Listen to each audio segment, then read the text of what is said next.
కదా, పని ఉన్నా కూడా మానుకొని ఇది ఫస్ట్ ప్రయారిటీ తీసుకొని వెళ్తే లాభం. ఇప్పుడు జీవితం లోపల మనకి ఏమి ఇంపార్టెంట్? ఈ దేహము, ఈ దేహంతో చేసే పనులు ఇంపార్టెంటా?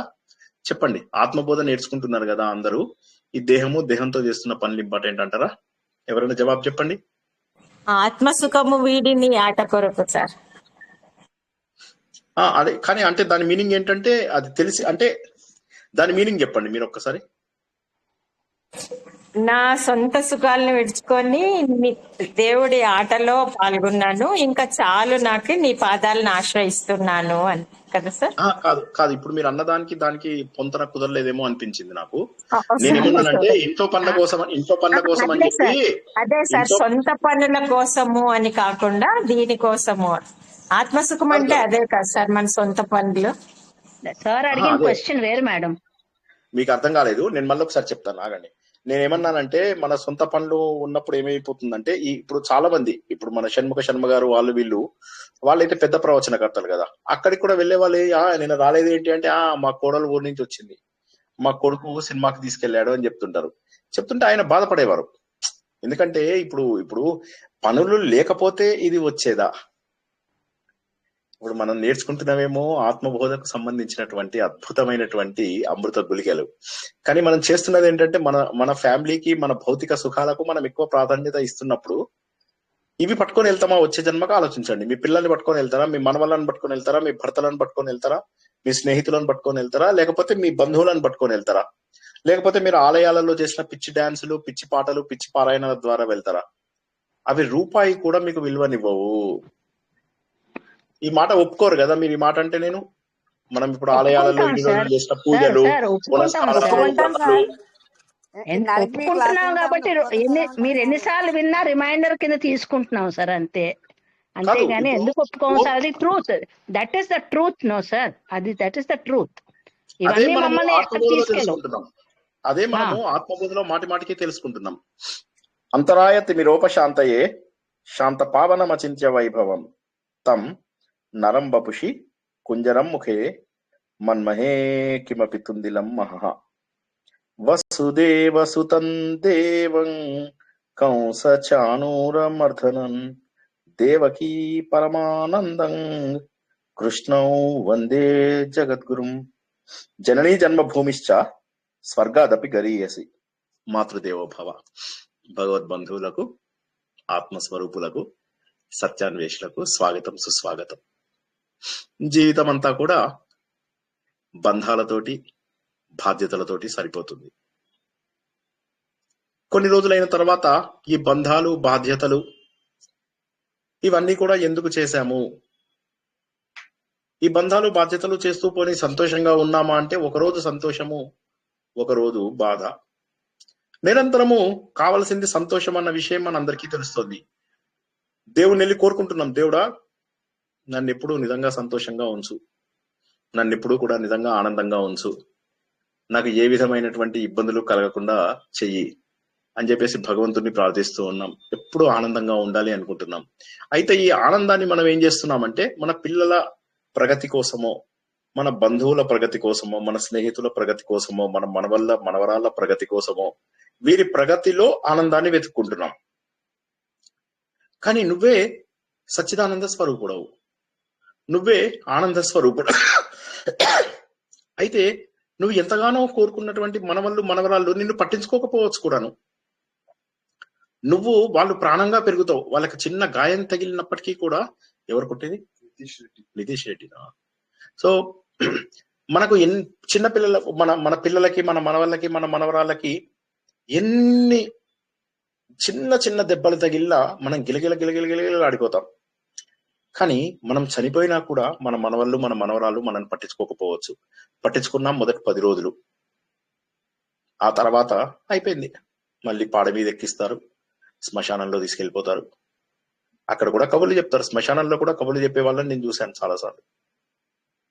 ఆ తర్వాత శరీరాన్ని కాల్చేస్తారు, అయిపోయింది. ఇంటికి వస్తారు, 12వ రోజు నాడు గ్రాండ్ గా పండుగ చేసుకుంటారు. చాలా గ్రాండ్ గా చేసుకుని ఆ పండుగ లోపల ఇడ్లీలు, వడలు, దోశలు, పూరీలు, ఉప్మాలు ఏమేమి చేసుకోవాలో ఇవన్నీ చేసుకుని, స్వీట్లు, హాట్లు చేసుకుని సంతోషంగా తిని, అమ్మయ్య ఇంక ఈ రోజు నుంచి మర్చిపోయాము అని. ఇది కూడా ఏంటి? అవతల వాళ్ళని మెప్పించడానికి, చుట్టాలలో బంధువులలో మెప్పించడానికి. మా తెలుసున్న ఒక ఆయన, వాళ్ళు 3 అన్నదమ్ములు. అందులోపల చిన్న ఆయన ప్రాక్టికల్ గా అంటే సరైనటువంటి జ్ఞానంతో ఉంటాడు. రెండవ ఆయన అంత జ్ఞానం ఉండదు. అంటే ఆయనకి ఏంటంటే ఎంతసేపు చుట్టాలు బంధువులు వీరందరిలో గొప్పగా చూపించుకోవాలి. తల్లి గాని తండ్రి గాని చనిపోతే అందరినీ పిలిపించి బాధపడుతున్నట్టుగా చేస్తూ వాళ్ళందరి ముందు గ్రాండ్ గా చెయ్యాలి, వాళ్ళందరికీ అన్ని రకాల అరేంజ్మెంట్స్ చెయ్యాలి. సంవత్సరం అయితే ఆ సంవత్సరం కూడా ఈ సంవత్సరం అంతా కూడా ఈ కార్యాలు చేయాలి. తర్వాత మళ్ళీ సంవత్సరం అయిన తర్వాత ఈ ఫంక్షన్ ని ఇంకా గ్రాండ్ గా చేయాలి అని చెప్పి ఇది పెద్ద ఆయన పెద్దగా పట్టించుకో. ఇందులో జ్ఞానం ఉన్నటువంటి 3వ ఆయన అంటాడు, ఇది అవసరమా? ఏదైతే మన తల్లికో తండ్రికో ఇష్టమైనటువంటి పనులు చేయడమా, లేకపోతే చుట్టాలను పిలిపించి వాళ్ళ పిచ్చి జోకులు వినడమా? మీరు చూసినట్లయితే మన స్టూడెంట్ ఒకరు మన కళ్ళ ముందే వెళ్ళిపోయారు. అయితే అక్కడికి నేను వెళ్ళడం సంభవించింది అనమాట. వాళ్ళ కూతురు 2-3 సార్లు కాల్ చేస్తే వెళ్ళడం సంభవించింది. వెళ్తే అక్కడ నాకు ఆశ్చర్యం అనిపించింది. అక్కడ ఆవిడ ఫోటో పెట్టారు, అక్కడ పక్కన లంచ్ పెట్టారనమాట. ఈ ఫోటో దగ్గర ఒక్కళ్ళు లేరు. కూర్చున్న వాళ్ళందరూ కబుర్లు చెప్పుకుంటున్నారు. ఆవిడ పాపం చాలా చిన్నతనంలో, మీ అందరికీ తెలిసిన ఆవిడే, 50 ఏళ్ళకి చనిపోయారు పాపం, డాక్టర్. కానీ ఆవిడ అందరూ కబుర్లు చెప్పుకుంటున్నారు, నవ్వుకుంటున్నారు. ఆవిడ ఫోటో అలా ఉంది, ఫోటో దగ్గర పుష్పాలు అలా ఎదురు చూస్తూ ఉన్నాయి. వెళ్ళా నేను, మనస్ఫూర్తిగా పుష్పాలు సమర్పించి ఆ భోజనం చేయబుద్ధి కాలేదు. ఇంకా వీళ్ళందరినీ చూస్తే అసహ్యం వేసింది.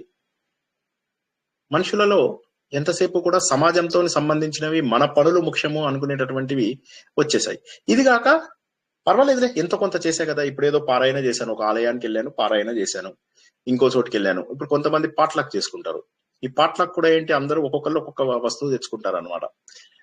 తెచ్చుకొని మరి ఏం చేస్తారు మీరు పాట్లక్ లో అంటే, ఏం లేదు భజనలు చేస్తామంటారు. అంటే యాక్చువల్ గా చాలా మంది గేమ్స్ అవి ఆడుకుంటూ ఉంటారు, అవి వేరే. కొంతమంది ఏం చేస్తారంటే పారాయణ చేస్తారు. ఇప్పుడు వాళ్ళు ఎందుకోసం అంటే, పారాయణ కదా మాకు పుణ్యం వస్తుంది అంటారు.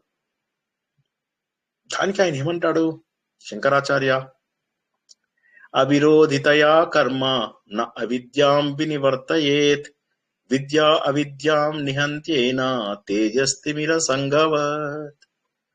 ఈ చేసేటటువంటి కర్మకాండలు అజ్ఞానానికి వ్యతిరేకంగా ఉండవు. అజ్ఞానాన్ని పోగొట్టేది అజ్ఞానానికి వ్యతిరేకంగా ఉన్న ఒక జ్ఞానము మాత్రమే. అజ్ఞానమునకు వ్యతిరేకంగా ఉన్న ఒక జ్ఞానము మాత్రమే మన అజ్ఞానాన్ని పోగొడుతుంది. అజ్ఞానమునకు వ్యతిరేకంగా ఉన్నటువంటి జ్ఞానము మాత్రమే అజ్ఞానమును పోగొడుతుంది. కానీ కర్మలు అంటే పూజలు, పునస్కారాలు, వ్రతాలు, నోములు, పారాయణలు, ఆలయ దర్శనాలు, తర్వాత ఇవన్నీ కూడా కర్మలు. ఈ కర్మకాండలు ఏవైతే ఉన్నాయో, ఈ కర్మకాండలన్నీ కూడా అజ్ఞానానికి వ్యతిరేకం కాదు. అజ్ఞానానికి వ్యతిరేకంగా ఉండకుండా ఉండడం వల్ల ఏమైపోతుంది అంటే, అది అవిద్యను పోగొట్టడం లేదు. అవిద్యని అది పోగొట్టడం లేదు. అవిద్యని ఇంకా కొనసాగిస్తున్నాం మనం. అవన్నీ చేయడం ద్వారా అవిద్యను కొనసాగిస్తున్నాం. ఇప్పుడు నేను ఇందాక చెప్పినట్టుగా 3 అన్నదమ్ముల కథ చెప్పాను కదా, అందులోపల 3వ అతను అసలు జ్ఞానాన్ని తెలుసుకుని తల్లికి తగ్గటువంటివి నువ్వు చెయ్యి. లేదు, అతను ఏం చేద్దాం అనుకుంటున్నాడు, చుట్టాలని పిలుద్దాము, బంధువులను పిలుద్దాము, స్నేహితులను పిలుద్దాము, చాలా గ్రాండ్ గా చేద్దాము, 2 లక్షలు ఖర్చు పెడతాము అంటే ఇది ఎంతవరకు సమంజసము? మాకు తెలిసిన వాళ్ళకు ఒక 3-4 లక్షల అప్పు ఉంది. వాళ్ళు ఏం చేశారంటే, ఈ 3-4 లక్షల అప్పు ఉంటే ఆ అప్పు ఎవరికి తీర్చడం లేదు. ఇంతలోకి వాళ్ళకి ఓ 75,000 ఎక్కడి నుంచో వచ్చింది, భర్త చనిపోతే గవర్నమెంట్ ఇవ్వడం మీద వచ్చింది. ఈ 75,000 తీసుకెళ్లి వాళ్ళ చుట్టాలలో ఎవరికో కొడుకు పుట్టేట. అబ్బో కొడుకు పుడితే గొప్ప కదా అని చెప్పేసి ఆ 75,000తోని దావత్ తీసుకున్నట్ట వాళ్ళందరూ. ఈ 3 లక్షల అప్పు తీర్చలేదు, భర్త బోగా వచ్చినటువంటి 75,000తోటి ఫ్యూచర్ ప్లానింగ్ లేదు. కేవలము అవతల వాళ్ళలో గొప్ప అనిపించుకోవడం కోసము కర్మలు చేస్తూ ఉన్నాము. కాబట్టి కర్మలు కాదు మనకు కావలసినటువంటిది.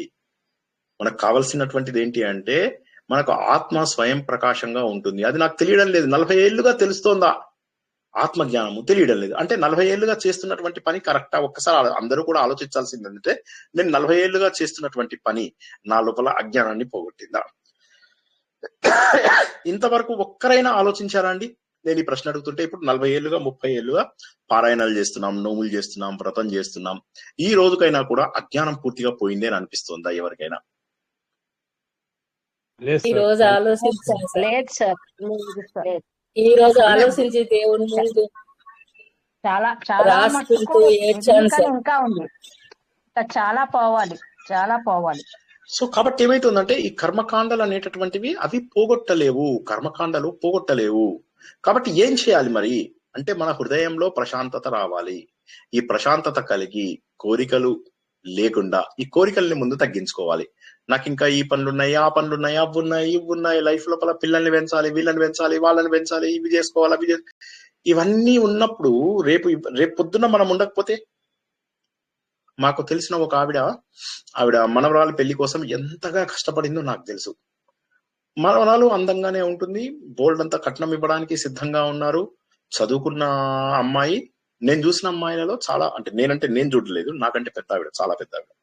నేను చూసిన వాళ్ళలో చాలా తెలివైన అమ్మాయి కూడాను. కానీ ఎందుకో ఫర్ సమ్ రీజన్ పెళ్లి కుదరలేదు. అంతా ఇదిగా జాతకాల వల్ల మరి ఇంకా దేని వల్ల కుదరలేదు. వాళ్ళ నాన్నగారు తాగుబోతు అనుకుంటాను, అందువల్ల కూడా కుదరలేదు అనుకుంటాను. మొత్తం మీద ఎలా అయితేనంటే కుదిరింది. కుదరగానే వాళ్ళు చాలా స్టింకింగ్లీ రిచ్ అన్నమాట. సో వాళ్ళు ఏం చేశారంటే, ఆవిడ ఏం చేసింది, ఇంకా అమ్మయ్య మనవరాలి పెళ్లి మొత్తం మీద సెటిల్ అయింది అని చెప్పేసి సంతోషంతో హాస్పిటల్కి వెళ్ళి ఒకసారి అన్ని పరీక్షలు చేయించుకుందాం అని చెప్పేసి వెళ్ళి హాస్పిటల్కి వెళ్ళి ఖరీదైన టెస్టులన్నీ కూడా చేయించుకుంది. ఆ టెస్ట్ చేయించుకుంటే ఏదో ఒక టెస్ట్ వికటించింది. ఆవిడ అక్కడదక్కడే గంట లోపల ప్రాణం పోయింది ఆవిడది. ప్రాణం పోయిన తర్వాత డాక్టర్స్ ఏమి రెస్పాన్సిబిలిటీ తీసుకుంటారా? ఎవరైనా ప్రాణం పోయింది అంటే డాక్టర్స్ ఎట్లా రెస్పాన్సిబిలిటీ ఉంటుంది? సో ప్రాణం వచ్చినా కూడా as a matter of fact doctors responsibility తీసుకోరు. మేము చేసేది చేసాము, దేవుడు మీకు కరుణించాడు అంటారు. నిజంగా బుద్ధున్న డాక్టర్లు అయితే మేము కాపాడామని చెప్పి ఎవరు అనరు. సో ఇప్పుడు ఆవిడ వెళ్ళిపోయారు. వెళ్ళిపోవడం వల్ల ఏమైంది, పెళ్లి 10 రోజుల్లో ఉంది కదా, పెళ్లి కాస్త క్యాన్సిల్ అయిపోయింది. మళ్ళీ అది 6 నెలల తర్వాత ఎప్పుడో చేశారు. సారీ, క్యాన్సిల్ కాదు, పోస్ట్ పోన్ అయింది. అంటే ఏంటంటే రేపు పొద్దున్న ఉంటామో లేదో తెలియనప్పుడు మనం ఎంత ఫ్యూచర్ ఆలోచించి ఇంకా కూడా ఇది బంధాలలో ఇరుక్కుంటూ వెళ్తున్నాము. కాబట్టి ఆయన ఏమంటున్నాడు అంటే, తపస్సు ద్వారా మన పాపములను పోగొట్టుకోవాలి. తపోభిక్షీణ పాపానాం శాంతానాం వీతరాగినాం ముముక్షూనాం అపేక్షోయం ఆత్మబోధో విధీయతే. ఎవరి కోసం ఈ ఆత్మబోధ? నాకు బోల్డ్ అని పనులు ఉన్నాయి, నేను ఇంకా పారాయణాలు చేస్తున్నాను, నేను ఇంకా కిట్టి పార్టీలకు వెళ్తున్నాను, నేను ఇంకా మా ఫ్రెండ్స్ అందరితో కూర్చొని సినిమాల గురించి మాట్లాడుకుంటున్నాను, మా ఫ్రెండ్స్ అందరితో కూర్చొని నేను రియల్ ఎస్టేట్ లో ఎలా డబ్బు పెట్టాలి, షేర్ మార్కెట్ లో ఎలా డబ్బు సంపాదించాలని ఆలోచిస్తున్నాను. ఇవన్నీ ఆలోచించే వాళ్ళ కోసం కాదు ఆత్మబోధ. తపస్సు ద్వారా తపోభిక్షీణ పాపానాం, తపోభం ద్వారా మన పాపములన్నింటినీ కూడా పోగొట్టుకుని హృదయంలో ప్రశాంతత, రాగద్వేషాలు లేనటువంటి అవకాశం ఉండి చివరికి నేను ఆత్మస్వరూపాన్ని అని చెప్పి తెలుసుకోవాలి అనే వారి కోసమే ఈ ఆత్మజ్ఞానం అనేటటువంటి పుస్తకము. ఏ విధంగానైతే వంట చేసేటప్పుడు అన్ని రకాల వస్తువులు అవసరమే, కానీ అగ్ని లేకపోతే అన్ని వస్తువులు ఉన్నా కూడా వంట తయారవదు. అదే విధంగా జ్ఞానం లేకపోతే మరేది కూడా మనకు సంభవం కాదు. బోధో అన్య సాధనేభ్యో హి సాక్షాత్మో మోక్షైక సాధనం పాకస్య వహ్నివహ్ జ్ఞానం వినా మోక్షో న సిద్ధ్యతి. అది. సో వంట చేయాలి అంటే ముందు మంట కావలసిందే. ఎన్ని వస్తువులు ఉన్నప్పటికీ కూడా ఆత్మజ్ఞానము తెలియదు. కాబట్టి ఆత్మజ్ఞానము తెలియాలి. అయితే నేను వేరు, వాడు వేరు, వీడు వేరు, వీడు వేరు, వీడు వేరు అనేటటువంటి భావన ఉన్నది అంటే ఇంకా మన లోపల, అంటే ఫిజికల్ గా ఉండొచ్చు, కానీ ఆత్మస్వరూపంగా మనం అందరము ఒక్కటే అనేటటువంటి భావన ఎప్పటికైనా రావాలి. అది రాలేదు అంటే ఇంకా మనలో అజ్ఞానం ఉన్నది అని చెప్పి లెక్క. అజ్ఞానం వల్ల ఏమైపోతుందంటే ఆత్మ పరిమితం అవుతుంది. నాదొక ఆత్మ, నీదొక ఆత్మ, వీడిదొక ఆత్మ, వాడిదొక ఆత్మ, ఇలా పరిమితమై ఉన్నాయి. ఆ పరిమితం అయిపోవడం వల్ల ఏమైపోతుందంటే మనం ఆత్మస్వరూపులమని గుర్తించలేకపోతున్నాం. ఎప్పుడైతే అజ్ఞానం నశించిందో అప్పుడు ఆత్మ ఎంత క్లియర్ గా కనిపిస్తుంది తెలుసా? మీకు ఇప్పుడు వీడియోలో శ్రీనివాస్ ఎంత క్లియర్ గా కనిపిస్తున్నాడో అంత క్లియర్ గా కనిపిస్తుంది. నిజంగా ఉంటుందా ఆత్మజ్ఞానం? ఉంటుందనే మన హిందూ ధర్మం చెప్తుంది. ఆత్మస్వరూపం అనేది ఒకటి ఉంటుందా? ఉంటుంది. నేనెవరో తెలుసుకునే అవకాశం ఉందా? ఉంటుంది. నేను శరీరాన్నా? కాదు. నేను మనస్సునా? కాదు. నేను బుద్ధినా? కాదు. నేను వాయువునా? కాదు. నేను బంధువులు ఉన్నారు, వాళ్ళందరి యొక్క బంధువునా? నేను కాదు.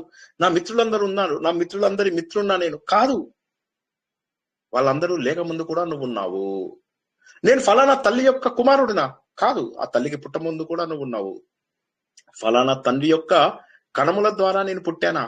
అంతకంటే ముందు కూడా నువ్వు ఉన్నావు. మరి నేను ఎవరిని? నేను భగవంతుడి స్వరూపుణ్ణి. భగవంతుడి స్వరూపం ఆత్మస్వరూపము. ఏ సత్యాన్ని తెలుసుకోవాలి అంటే ముందు ఏంటంటే ఆత్మ అనేది ముక్కలు ముక్కలుగా అయిపోయింది అని అనుకోకూడదు. ఎంతసేపు కూడా అనుబంధాలతోటి వీటన్నిటితోటి మనం కలుపుకొని సమాజంతో ఏమైపోతుందంటే ఇదంతా ఒక కళలో భ్రమలో నడిపిస్తూ ఉంటాం. ప్రవచనం అయిపోయిన తర్వాత ఏం చేస్తాం? మళ్ళీ మన ఇంట్లోపల కథలు, మళ్ళీ చుట్టాలు, వదినే ఇవాళ ఫోన్ లేపడానికి చెయ్యి కుదురుతలేదే, చెయ్యి పడిపోయింది, వాళ్ళ ఇంట్లో ఏమైంది, వీళ్ళ ఇంట్లో ఏమైంది అని అంటాం కదా. ముందు నీ నోరు పడిపోవాలా లేదా ఒకసారి ఆలోచించు. నేరాలు చెప్పే నీ నోరు పడిపోవాలా లేదా? వేరే వాళ్ళ పిల్లల గురించి చెడుగా మాట్లాడే నువ్వు సర్వనాశనం కావాలా లేదా? శరీరంతో ఎన్ని పాపాలు చేస్తున్నాం. చెయ్యి పడిపోయిందని బాధపడుతున్నాం, నోరు పడిపోవట్లేదా? నోరు కూడా పడిపోవాలి. మా నిజామాబాద్లో ఉన్నప్పుడు మా పక్కింటి లోపల ఒక వైశ్యాస్ ఫ్యామిలీ ఉండేది. వాళ్ళకి ఏంటంటే జాయింట్ ఫ్యామిలీ, ఒకళ్ళ మీద ఒకళ్ళు నేరాలు నేరాలు నేరాలు నేరాలు నేరాలు నేరాలు. మా ఇంట్లో వచ్చి మా అమ్మగారితో చెప్తూ ఉండేవాళ్ళు. మా అమ్మ కూడా తక్కువ తినేది కాదు, వాళ్ళకి బుద్ధి చెప్తుండేది. నీ తప్పు ఇది, నువ్వు ఇట్లా చేసేవాళ్ళు. మా అమ్మ తప్పు అన్నా కొద్దీ వాళ్ళు కరెక్ట్ అని చెప్పి ప్రూవ్ చేసుకునేవాళ్ళు. నేనే వదిలేయమ్మా, ఊరికే వినేసి వదిలేయి కదా అంటే మా అమ్మని వినేసి వదిలేస్తే కుదరదురా, వాళ్ళు నేనేదో సమాధానం చెప్పాలని ఆశిస్తున్నారు అనేది మా అమ్మ.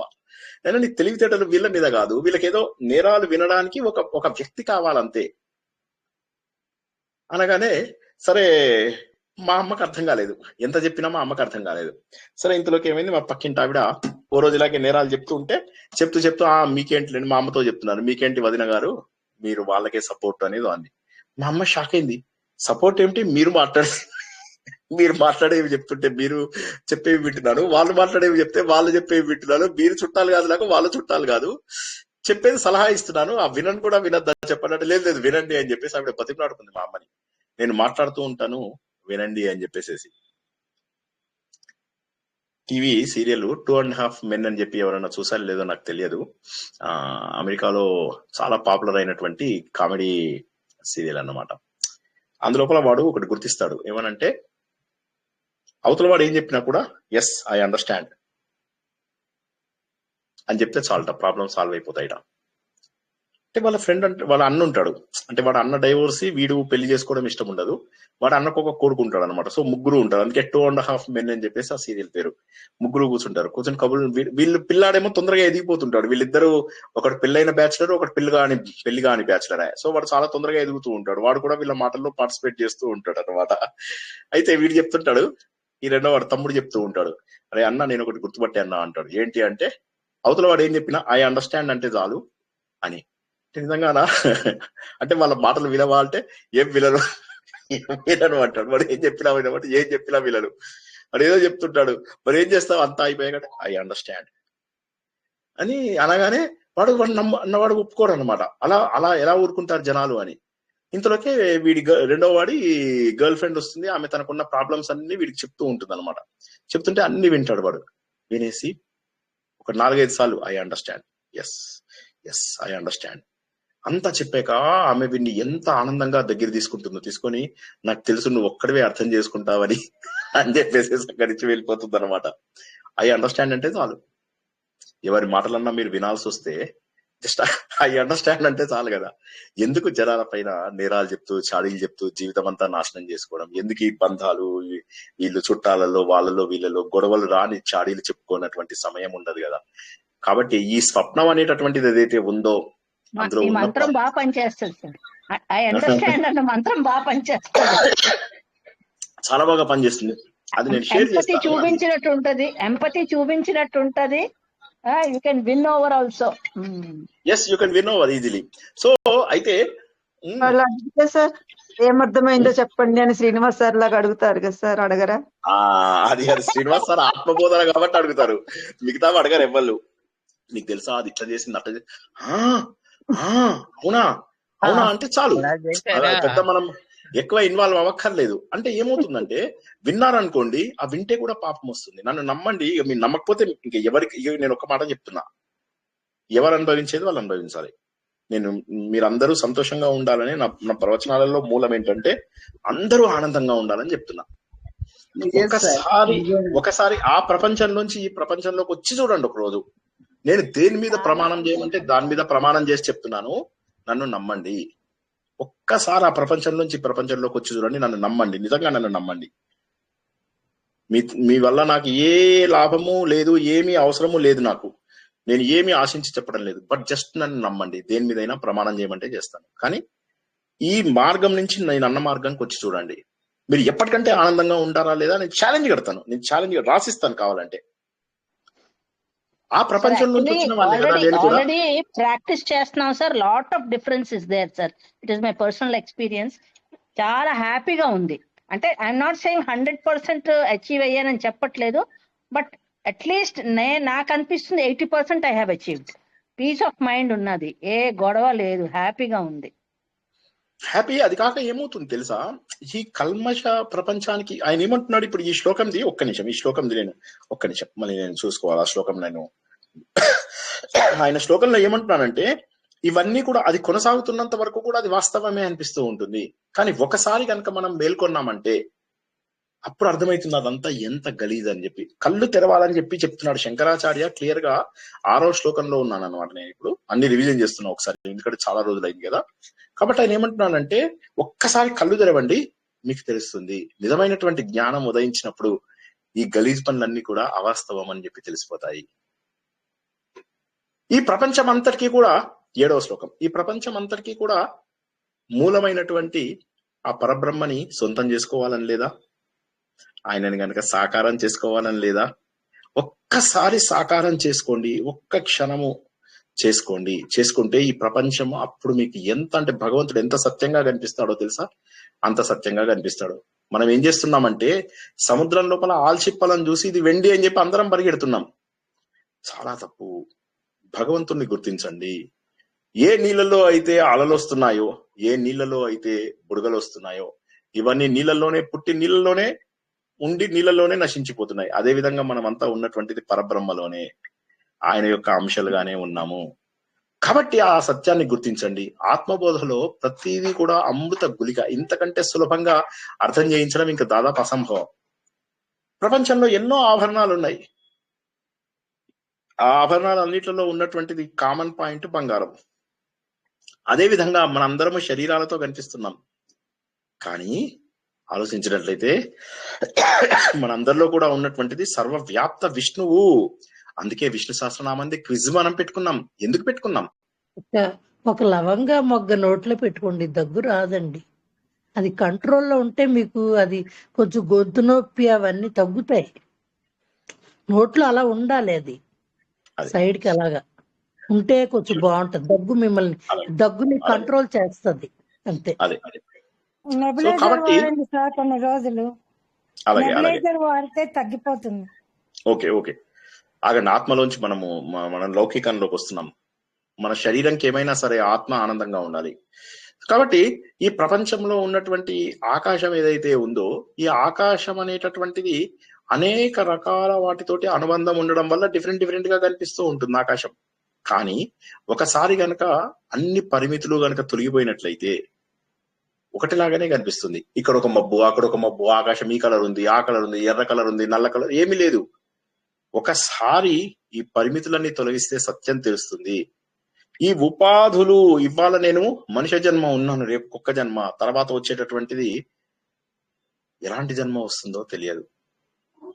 మీకు తెలుసా, ప్రపంచంలో రోజు రోజుకి క్రూరంగా జరిగిపోతున్నాయి పనులన్నీ. వాళ్ళు చెప్తుంటారన్నమాట, వాడు అది ఫ్రాన్స్ లోనో ఎక్కడో దాన్ని ఏం చేస్తారంటే, ఇప్పుడు ఈ మధ్య యూరోప్ లో దాన్ని బ్యాన్ చేయాలని చెప్పి చాలా ఇది చేస్తున్నారు. ఈ డక్స్ ఉంటాయి కదా, బాతులు, ఆ బాతులను ఏం చేస్తారంటే బలవంతంగా తినిపిస్తారనమాట. ఎంత తినిపిస్తారంటే అవి తినలేక పొట్ట పగిలి దాని పేగులు బయటకు వస్తాయి. అప్పుడు ఆ పేగులని చాలా సంతోషంగా ఎక్కువ టేస్టీగా తినొచ్చుట. అలా వాటిని మీరు జస్ట్ గూగుల్లో కొట్టి చూడండి. బలవంతంగా పెట్టి వాటిని చంపేస్తారు. చంపేసి వాటి పేగులు బయటకు వచ్చిన తర్వాత పాపం వాటికి తెలియదు, ఇలా నోరు తెరుస్తాయి. తినిపించాడు తిని పేగులు పగిలి ఆ పేగులు బయటకు వస్తాయి కదా, వాటిని తింటారు. ఈ మధ్య కొన్ని కంట్రీస్ లోపల ఏం చేస్తారంటే గురుగారు వినలేకపోతున్నాం మేము. ఇంకొకటి ఏంటంటే వేడి నీళ్లు ఉంటాయి కదా, ఆ నీళ్ళ లోపల ఈ సముద్రపు జంతువు, దాన్ని ఏమంటారో నేను మర్చిపోయాను, ఆ సముద్రపు చేపలు లాంటివి ఎండ్రులేవో అంటారు కదా, వాటిని ఏం చేస్తారంటే వేడి నీళ్ళ లోపల వేసేస్తారు. లాబ్స్టర్స్ అది ఇప్పుడు ప్రపంచవ్యాప్తంగా పాపులర్. ఇప్పుడు దాన్ని మానాలి అని చెప్పేసి చాలా మంది అంటున్నారు. వీటిని వేడిగా వేస్తే అవి కాలి చచ్చిపోతాయి. కొన్ని చోట్ల బేబీ పందులు ఉంటాయి కదా, ఆ బేబీ పందులు ఏం చేస్తారంటే ఇట్లా ఫ్లాట్ గా ఉన్నటువంటి వీటి మీద పెడతారు. ఏమని కాలేటటువంటి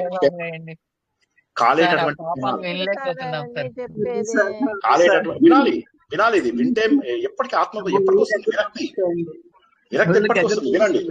వినండి, ఇష్టమున్నా లేకుండా వినండి. ఆ ఉన్నాయి కదా, పెనాలు ఉంటాయి కదా, ఆ పెనాల లోపల ఈ అన్నింటినీ పంపిస్తారు. ఏవి? ఈ పందులు, చిన్న పిల్లల్ని. అవి ఏం చేస్తాయి, వాటి మీదకి రాగానే కాలిపోయే పెనాలు కదా అవి, పాపం పదుల కొద్దీ పడతాయి. పడిన తర్వాత లేచి మళ్ళీ వెళ్దామంటే మళ్ళీ దాని మీదే పడాలి. అలా కాలి బాగా మాగి చాలా టేస్టీగా అవుతాయిట. అలా చంపుకు తింటుంటారు కొన్ని చోట్ల. ఇంకా అమెరికాలో గుడ్లు ఉంటాయి కదా, ఈ గుడ్లు అనేవి అవి వెజిటేరియన్ కాదన్నమాట.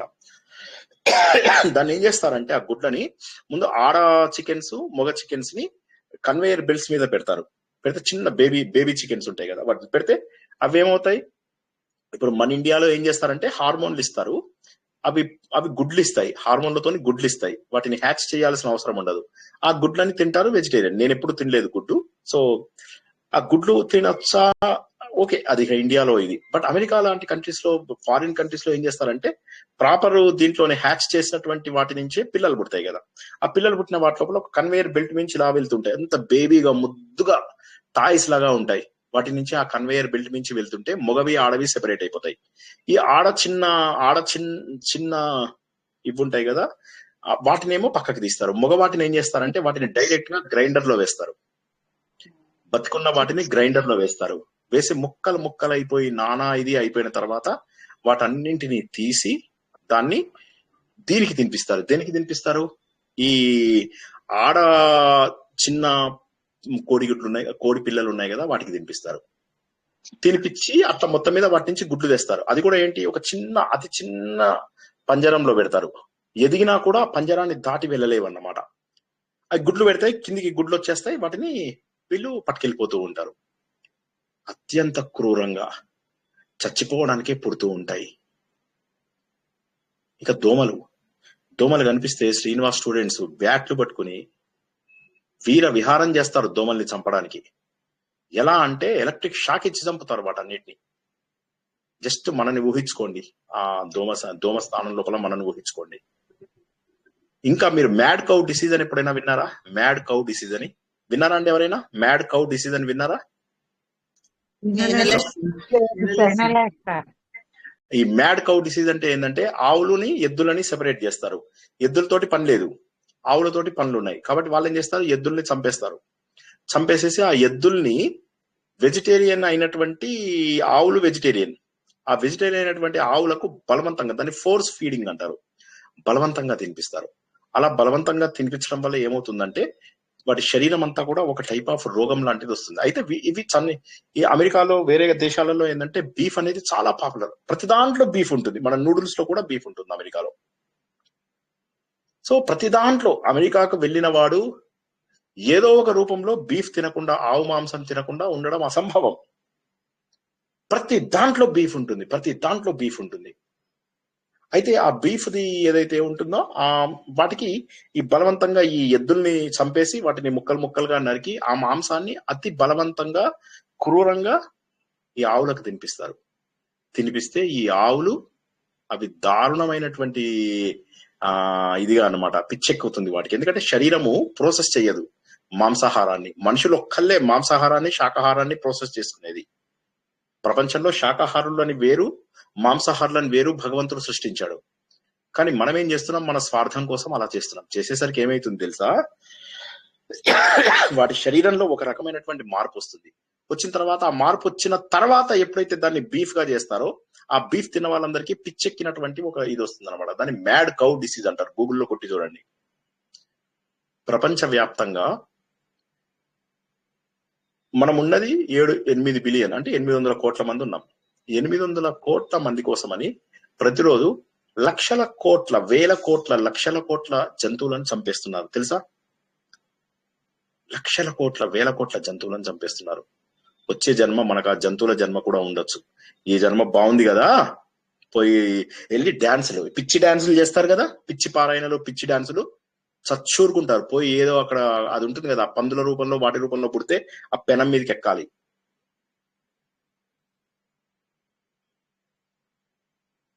అలాంటి జన్మలు కావాలా మనకి? ఇంకా జన్మలు కావాలని ఉందా?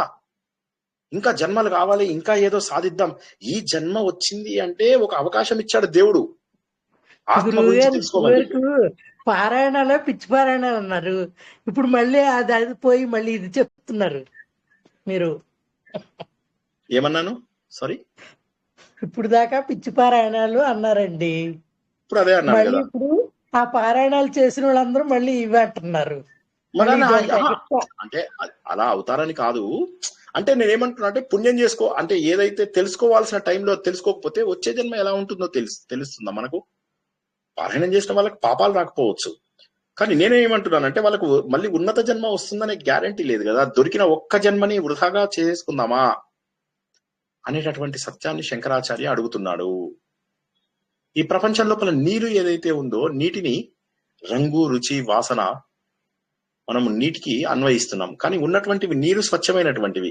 ఆ నీరులో రకరకాల ఉప్పు కలపడం వల్ల, లేకపోతే పంచదార కలపడం వల్ల, ఇవన్నీ కలపడం వల్ల వాటి రుచి తెలుస్తుంది. అదే విధంగా మనం ఏం చేస్తున్నామంటే ఆత్మకు ఈ శరీరాన్ని పెట్టుకుని వీళ్ళు నా చుట్టాలు, వీళ్ళు నా చుట్టాలు, ఇది నా ఇల్లు, అది నా ఇల్లు, వీళ్ళు నా బంధువులు అని చెప్పేసి అనుకుంటూ ఉన్నాము. చేసుకుంటూ మనం ఏం చేస్తున్నాం? జీవితాన్ని నాశనం చేసుకుంటున్నాం. మీరు ఒక్కళ్ళే పిల్లల్ని పెంచుతున్నారా? సార్ మేము చాలా ఇది సార్ పిల్లల్ని, మీరు ఒక్కళ్ళే పిల్లల్ని పెంచుతున్నారా? అందరు పిల్లల్ని పెంచుతున్నారు. ఉన్న సమయంలో ఎంత సమయాన్ని మనము వృధా చేసుకోకుండా ముందుకెళ్ళాలి. ఇవాళ చనిపోయినా సరే నాకు రిగ్రెట్స్ ఉండకూడదు, ఈ రోజు చనిపోయినా సరే ఆనందంగా ఉండాలి అని చెప్పి తెలుసుకోవాలి. ఎప్పుడు తెలుసుకుంటారు అది? ఇవాళ చనిపోయినా సరే అంటే ఏమనుకుంటాం? ఏముంది, చొక్కా మార్చేసి కొత్త చొక్కా వేసుకుంటాను. అది ఎప్పుడు తెలుస్తుంది? ఆత్మస్వరూపం అయినప్పుడు తెలుస్తుంది.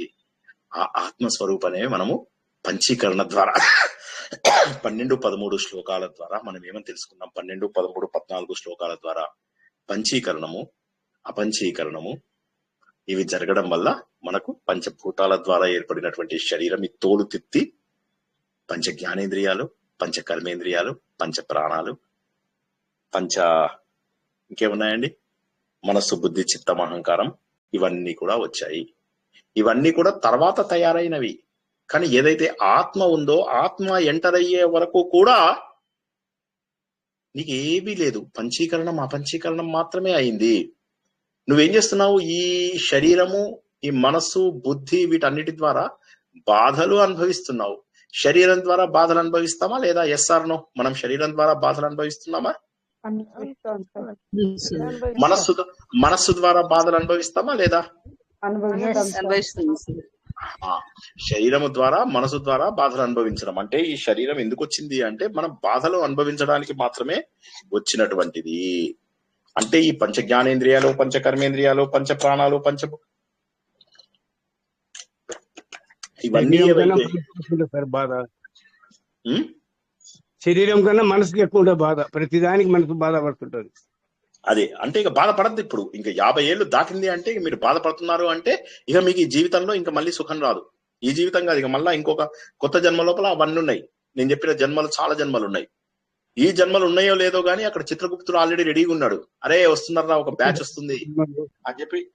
సో కాబట్టి మనం ఎలా ఉండాలి అంటే ఈ కారణ జన్మ, కారణ శరీరం, స్థూల శరీరం, సూక్ష్మ శరీరం, వీటిని మనము మన ఆత్మ అనుకుంటున్నాం. ఈ శరీరమే ఆత్మ అనుకుంటున్నాం. ఏమైంది? నిన్న ప్రవచనానికి రాలేదు, మా ఆడబిడ్డ ఇంటికి వచ్చింది. ఏమయ్యా నువ్వెందుకు రాలేదు? నిన్న రియల్ ఎస్టేట్ ఏదో చూడ్డానికి వెళ్ళాం సార్. ఏమయ్యా నువ్వెందుకు రాలేదు? సార్ షిరిడి పోయి ఆడ పైసలు వేసినాం సార్. నువ్వెందుకు వెళ్ళలేదు? దత్తపీఠంలా నాకు గోల్డ్ మెడల్ వచ్చింది సార్, నెత్తిన కొట్టుకో. ఇవన్నీ చేసి మనం ఏం చేస్తున్నాము? ఆత్మ గురించి తెలుసుకోవడం అనేటటువంటిది వర్ణనాతీతం. ఈ కారణ శరీరం అనేటటువంటిది ఏదైతే ఉన్నదో, ఈ కారణ శరీరము ప్రతిరోజు రాత్రి మనం బాధపడుతూ ఉంటాం. అయ్యయ్యో, కారణ శరీరంలో ఉన్నప్పుడు వాసన సంస్కారాలు మాత్రమే మనకు తెలుస్తూ ఉంటాయి. శరీరాన్ని చూస్తూ ఉంటాం, అలాగా సాక్షిభూతంగా ఇలా చూస్తూ ఉంటాం. శరీరాన్ని అలా పడిపోయి ఉంటుంది, అచేతనంగా పడిపోయి ఉంటుంది. ఆ శరీరానికి అప్పుడు దెబ్బలు బాధ కలిగించవు. మనస్సులో మనకు ఉన్నటువంటి బాధలు ఉండవు. పొద్దు నుంచి రాత్రి దాకా మనం నిద్రపోయి స్వప్నాలు వచ్చేదాకా కూడా మనకు మనస్సు ఆలోచిస్తూనే ఉంటుంది. ఆ ఆలోచనలు ఏవి ఉండవు. అలా ప్రశాంతంగా పడుకుంటున్నటువంటిది కారణ శరీరాన్ని చూస్తూ ఉంటాం. అయ్యయ్యో, ఇప్పుడైనా నేను ఆత్మస్వరూపుడని తురియ అవస్థలోకి వెళ్ళాలి, రేపటి నుంచి ఆయన సాధన చేసుకుంటాను, సాధన చేసి మార్చుకుంటాను నేను. ఈ 3 శరీరాలకు అతీతమైనటువంటిది ఏదైతే ఉందో అది అది నా ఆత్మజ్ఞానము. దానిని నేను తెలుసుకోవడానికి తప్పక ప్రయత్నం చేస్తాను. ఈ అజ్ఞానం ద్వారా నన్ను నేను దూరంగా చేసుకుంటున్నాను. నా శరీరం అంతా కూడా పంచకోశాలతో తయారైంది. పంచకోశాది యోగేన తత్తన్మయ ఇవ స్థితః శుద్ధ ఆత్మ నీల వస్త్రాది యోగేన స్ఫటిక యథా. విడదీసి చెప్పాను. ఎవరికైనా శ్లోకంది విడదీసింది అర్థం కాకపోతే చెప్పండి, మళ్ళీ ఒకసారి విడదీసి చదువుతాను, జాగ్రత్తగా వినండి. ఓకే, చూసే చదువుతున్నాను నేను కూడా. పంచకోశాది యోగేన తత్తన్ అక్కడ మీరు అది కొద్దిగా తత్తన్మయ ఇవ స్థిత శుద్ధ, ఇది కొత్త శ్లోకం. శుద్ధ ఆత్మా నీల వస్త్రాది యోగేన స్ఫటికో యథా. ఈ శరీరంలో పంచకోశాలు ఉన్నాయి. ఏవండి పంచకోశాలు? అన్నమయ కోశం, ప్రాణమయ కోశం, మనోమయ కోశం, విజ్ఞానమయ కోశం, ఆనందమయ కోశం. కరెక్ట్. సో కాబట్టి ఆనందమయ కోశానికి దగ్గర ఉండేటటువంటిది విజ్ఞానమయ కోశము. సో ఆ విజ్ఞానమయ కోశం కంటే కొద్దిగా దాటేమంటే ఆనందమయంలోకి వెళ్తాం. ఆ విజ్ఞానమయ కోశం దాకానే మనం రావడం లేదు. ఒకసారి జాగ్రత్తగా చూడండి.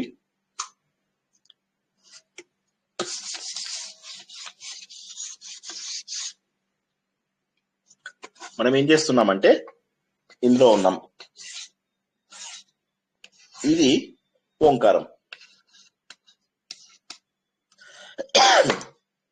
ఇది మన అన్నమయ శరీరం, అన్నంతోని ఏర్పడినటువంటి పంచభూతాల శరీరం.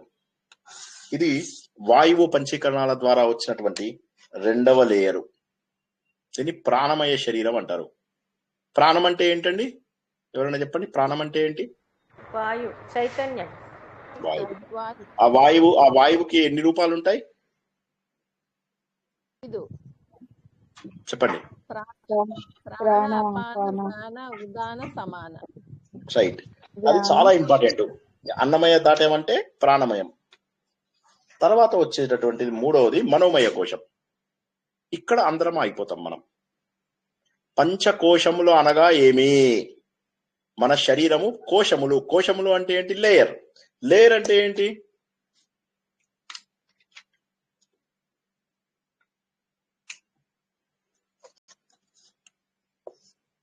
తొడుగు. తొడుగు, లేయర్ అంటే తొడుగు. కత్తిలో ఒర పెడతామా? అయ్యో రామా, ఇవాళ ఇవే మొరాయిస్తున్నాయి. కత్తిలో ఒర ఉంటుందా? అలా 5 తొడుగులు గుర్తించుకోండి. ఆ 5 తొడుగులు ఏవైతే ఉంటాయో ఆ 5 తొడుగులు ఇవన్నమాట. మన అసలు ఆత్మ ఇది. మనం ఉన్నది ఇది. అంటారు కదా గురువు గారు, పొరలు పొరలు పొరలు. పొరలు, లేయర్స్ అంటే పొరలు. ఆ పొరలుగా ఇగో ఇప్పుడు ఇది ఉందనుకోండి, ఇలా ఉంటే ఇది 1, ఇది 2, ఇందులోపల 3, ఇలా ఒక డబ్బాలో ఒక డబ్బా 5 డబ్బాలు. ఆ మధ్యలో ఉన్నటువంటిది మన ఆత్మస్వరూపము. కానీ ఏమైతుందంటే ఈ పంచకోశాల్లో ఉన్నంత వరకు కూడా మనకేమనిపిస్తుందంటే నిర్మలమైనటువంటి ఆత్మ తెలియదు. పంచకోశాలతో సంబంధం ఉండడం వల్ల ఏమైపోతుంది అంటే మనకు నిర్మలమైనటువంటి ఆత్మ కూడా నేను శరీరాన్ని, నేను మనస్సుని, నేను బుద్ధిని, నేను ప్రాణాన్ని అని చెప్పి అనుకుంటారు. ఎందుకని? ఇది ఆయన మీకు అందరికి జ్ఞాపకం ఉండే ఉంటుంది. తండ్రి అడుగుతాడు, ఏరా నీకు తెలిసిందా అంటే అన్ని తెలిసాయి నాన్న, నాకు అన్ని తెలిసాయా? ఏం తెలిసాయంటే మొత్తం ఆత్మ గురించి తెలిసిపోయింది అంటాడు. ఆత్మ గురించి తెలిసిపోయిందా? ఆత్మ అంటే ఏంటంటాడు తండ్రి. కొడుకు అంటాడు ఆత్మ అంటే ఏముంది నాన్న, శరీరం అంటాడు. అప్పుడు తండ్రికి అర్థమవుతుంది వీడు ఇన్నాళ్ళు గురువు దగ్గర నేర్చుకున్నా వీడేమీ నేర్చుకోలేదు, వీడినే శ్రీనివాస్ స్టూడెంట్ అని చెప్పి మేము పేరు పెట్టచ్చు. సో కాబట్టి వాడిని ఏం చేద్దాం అని చెప్పి సరే కొన్నాళ్ళు తపస్సు చెయ్యి అంటాడు. తండ్రి ఎందుకు అలా అన్నాడో వీడికి అర్థం కాదు. వీడేం చేస్తాడు, తపస్సు చేస్తాడు. తపస్సు చేస్తే అప్పుడు గుర్తుకొస్తుంది వాడికి, కాదు కాదు నా శరీరం లేకపోయినా కూడా ఏదైతే గాలి వెళ్తోందో, గాలి ఒక్క క్షణం ఆపినా కూడా నేను చచ్చిపోతాను. కాబట్టి ఆ గాలి ముఖ్యము, కాబట్టి ప్రాణము. నాన్న నేను ఎవరో తెలిసిపోయింది వస్తాడనమాట. వచ్చి నాన్న నేను తపస్సు చేశాను తెలిసిపోయింది నాకు, నేను ప్రాణాన్ని అంటాడు. అనగానే దీన్ని ఏమంటారు, తైత్రీయ ఉపనిషత్తు. అంటే ఉల్లిగడ్డ. మీరు ఉల్లిగడ్డని ఏమంటారండి? ఉల్లిపాయ అంటారా? ఏమంటారు?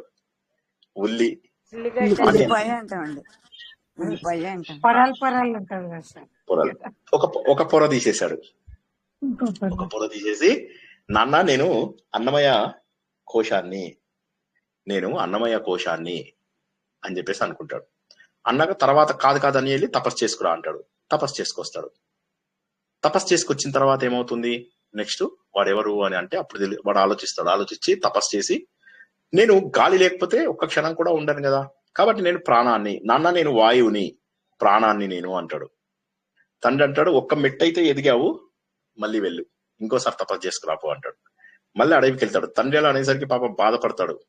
16 ఏళ్ళు చదువుకున్నాను, ఎందుకు ఇలా అంటున్నాడు అని చెప్పి మళ్ళీ వెళ్తాడు. వెళ్ళి మళ్ళీ తపస్సు చేసుకుంటాడు. అలా తపస్సు చేస్తుంటాడు. తపస్సులో అనేక రకాల అనుభవాలు వస్తూ ఉంటాయి. అప్పుడు తెలుస్తుంది అన్నిటికీ కూడా మనస్సే మూల కారణము. కాబట్టి ఈ మనస్సు చేసే సంకల్పాల వల్లనే మన శరీరం కదులుతుంది అన్ని రకాలు. కాబట్టి మనసు ఉన్నత స్థాయిది. కాబట్టి మనస్సును అనుసరించే ఇవన్నీ జరుగుతున్నాయి అని చెప్పేసి అప్పుడు వాడు ఏం చేస్తాడంటే, వెరీ గుడ్ నాన్న నేను ఎవరినో తెలిసిపోయింది నాన్న అంటాడు. ఎవరివి నువ్వు అంటే, నేను మనస్సు నాన్న అంటాడు. అంటే నాన్న ఇంకొక మెట్టు ఎదిగావు. తండ్రికి ఒక రకంగా గర్వం, మరొక చోటు నుంచి ఇంకా కొడుకు నేర్చుకోలేదనేటటువంటి బాధ. మళ్ళీ పంపించగానే అప్పుడు కొడుకు ఈసారి బాగా ఆలోచించి మనస్సుని ఎవరు కంట్రోల్ చేస్తున్నారు? బుద్ధి కదా కంట్రోల్ చేసేది. కాబట్టి నేను బుద్ధిని, కాబట్టి నేను ఎవరిని, నేను బుద్ధిని అని ఆలోచిస్తాడు.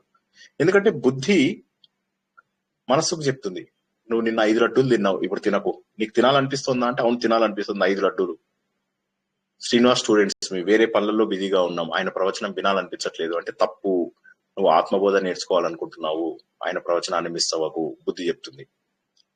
చెప్పగానే ఏమవుతుంది, అప్పుడు వెంటనే ఆ బుద్ధి మాటను మనం వింటాం. కాబట్టి నాన్న నేను ఎవరినో గుర్తొచ్చింది, నేను బుద్ధిని. తండ్రి అంటాడు వెరీ గుడ్, చాలా దగ్గరికి వచ్చావు, బుద్ధినే విజ్ఞానము అని కూడా అంటారు నాన్న. అనుభవపూర్వకంగా నీకు చాలా విషయాలు తెలుస్తున్నాయి, ఇప్పుడు నువ్వు మరింత తపస్సు చేయి అంటాడు. ఇక ఈసారి వెనక్కి రాడు. ఈ తపస్సు లోపల తన ఆనందమయమైనటువంటి హృదయాన్ని, ఆనందమయమైనటువంటి ఆత్మను తెలుసుకోగలుగుతున్నాడు. తెలుసుకునే ఆనందాన్ని అనుభవిస్తున్నాడు. తండ్రి ఎదురు చూస్తున్నాడు, కొడుకు రావడం లేదు. తండ్రి ఎదురు చూస్తున్నాడు, కొడుకు రావడం లేదు. తండ్రి ఎదురు చూస్తున్నాడు, కొడుకు రావడం లేదు.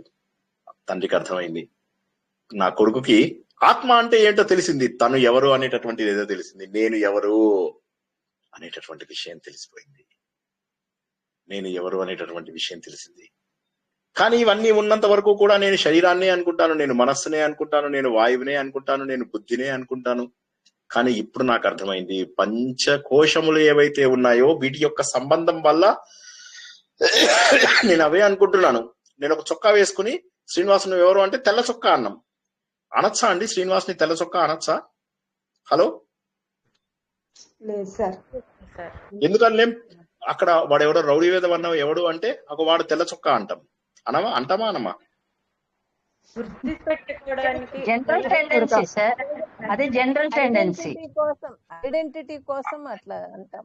అది అజ్ఞానం కోసం. అజ్ఞానం ఉన్నప్పుడు ఏమవుతుందంటే మనం చొక్కా పేరుతోని ప్యాంటు పేరు, ఎవడు అంటే ఒక వాడు లావుగా ఉన్నాడు చూడు వాడు అంటాడు. మనకు ఈ అలంకారాలలో వచ్చింది, ఉదాహరణకి శ్రీనివాసు ఎద్దు వలె ఉన్నాడు మొదటిది, దీన్ని ఉపమా అలంకారం అన్నమాట. దీని లోపల కొన్ని స్టేజెస్ ఉంటాయి. శ్రీనివాసు ఎద్దు వలె ఉన్నాడు, తర్వాత స్టేట్మెంట్ శ్రీనివాసు ఎద్దు. రెండో స్టేట్మెంట్. మూడో స్టేట్మెంట్ ఏంది? ఎద్దొచ్చాడు అంటారు. ఇప్పుడు ఆ ఎద్దు ఎవరండి? ఎవరు ఆ ఎద్దు ఎవరు? ఇప్పుడు వినిపించట్లేదు నా వాయిస్? ఉపమాలంకరణ నచ్చలేదు సార్, మేము చెప్పాం. అంటే మన క్లాస్ కోసం చెప్పాను. మీకు వాయిస్ వినిపిస్తుందా? వినిపిస్తుంది సార్, మంచిది చెప్పండి సార్, అప్పుడు చెప్తాం. క్లియర్ గా వినిపిస్తుంది సార్. ఆ వ్యక్తిని ఎద్దు అని చెప్పి పిలుస్తున్నామా? అంటే ఇప్పుడు ఏమైంది? పేరు మార్చండి సార్, ఆ పేరు మార్చండి సార్. మా శ్రీనివాస్ సార్ అన్నాడు సార్. మా శ్రీనివాస్ సార్ మా పేరు ఒప్పుకోం సార్, అర్థం కావాలని చెప్పాను. సరే, ఎవరో ఒకరు ఎద్దు అనుకుందాం. సో ఇప్పుడు ఏమైంది? ఒక వ్యక్తిని మనము ఎద్దుతో గుర్తించాము. ఎద్దు అంటే అది ఏమైందంటే ఎద్దు వచ్చాడు రా ఇవాళ. ఒక బాస్ ఉన్నాడు, వాడు మనం ఆ సినిమా చూసారా? అదేం సినిమా? ముగ్గురు ఆడవాళ్ళది ఉంటుంది. ఆ ముగ్గురు ఆడవాళ్ళు ఏం చేస్తారంటే వాడిని నాజర్ని తీసుకెళ్లి వాడిని బంధించేస్తారు. లాస్ట్ లోపల కమల్ హాసన్ వస్తారు. జ్ఞాపకం ఉందా? రేవతి వీళ్ళందరూ చేశారు ఆ సినిమా లోపల. ఆరుగురు పతివ్రతలు కాదు. అది ఏదో ఉంది, నేను మర్చిపోయాను. అయితే అందులోపల లాస్ట్ లో కమల్ హాసన్ వస్తారు చూడండి. సినిమా ఒక్క నిమిషం ముందు కమల్ హాసన్ వస్తారు. ఈ నాజర్ని ఇంట్లో కట్టేస్తారు. కట్టేసి వాడి బదులు ఈ ముగ్గురు ఆడవాళ్ళు కలిసి ఆఫీసుని నడిపిస్తుంటారు. అయితే వాడితో మాట్లాడుతున్నప్పుడు వాడిని నాజర్తో చెప్తారు, మీరు భలే అందరికీ ఆఫీస్ లో పేర్లు పెడతారు కదా అంటే, అవును సార్ మీకు కూడా గద్ద ముక్కాడు అని చెప్పి పిలుస్తావు అని చెప్పేసి అంటారు. అనగానే మిగతా ఇద్దరు అమ్మాయిలు షాక్ అయిపోతారు. షాక్ అయిపోగానే వాడు కూడా ఒక్కసారి షాక్ అవుతాడు. అవి మళ్ళీ వెంటనే నవ్వేస్తాడు. నవ్వగానే అప్పుడు మళ్ళీ అందరూ నవ్వుతారు అనమాట. సో మనం ఇలా నిక్ నేమ్స్ పెడతాము, పెట్టి మనని వాటితో గుర్తిస్తాము. కానీ ఒకసారి ఆలోచించినట్లయితే స్ఫటికం దగ్గరికి మీరు ఏ వస్తువు తీసుకొస్తే అదే కనిపిస్తుంది. ఎల్లో తీసుకొస్తే ఎల్లో రంగు కనిపిస్తుంది, బ్లూ తీసుకొస్తే బ్లూ రంగు కనిపిస్తుంది, ఎరుపు తీసుకొస్తే ఎరుపు. స్ఫటికం అంటే క్రిస్టల్ దగ్గర మీరు ఏ రంగు పెడితే ఆ రంగు కనిపిస్తుందా లేదా చెప్పండి. అదే విధంగా మనం ఏమనుకుంటున్నామంటే ఈ పంచకోశాలలో నేను శరీరం అనుకుంటున్నాం. చాలాసేపు ఈ శరీరం అనుకున్నామంటే డేంజరు, ఇక మళ్ళీ బయటకు వచ్చే అవకాశం లేదు. కనీసం 45-50 ఏళ్ళు దాటిన వాళ్ళు ఆలోచించడం మొదలెట్టండి. సమాజంతో సంబంధాన్ని తగ్గించుకోండి. శత్రువులు చేసుకోకండి ఎవరిని. మీరు శత్రువులు అంటే అవతలవాడు మనం ఎలా ఉన్నా శత్రువులు అవుతారు, అది వేరే సంగతి. అంటే మీ నుంచి ఎవరిని ద్వేషించవద్దు. మీరెప్పుడు ఆనందంగా ఉండాలి. ఆనందంగా ఉండండి, ఎప్పుడు ఆనందంగా ఉండండి. ఆ తన్మయత్వం లోపల ఉండండి. ఆ తన్మయత్వంలో మీరు ఉండి తీరవలసిందే. మీకు కొన్ని రోజుల పాటు అలవాటు చేసుకుంటే చాలు. ఇది కొన్ని రోజులు అలవాటు చేసుకుంటే చాలు. ఎందుకంటే మనము నువ్వెవరో అంటే శరీరం అంటున్నాం. ఈ చొక్కా తీసి పడేసి వెళ్ళిపోతాను, కొత్త చొక్కా వేసుకుంటాను. అవునా కదా? నేను ఇంతకు ముందు మీ అందరికి ఒక జోక్ చెప్పాను. ఆటోలో వచ్చా, నేను ఎర్ర చొక్కా వేసుకుని వచ్చాను.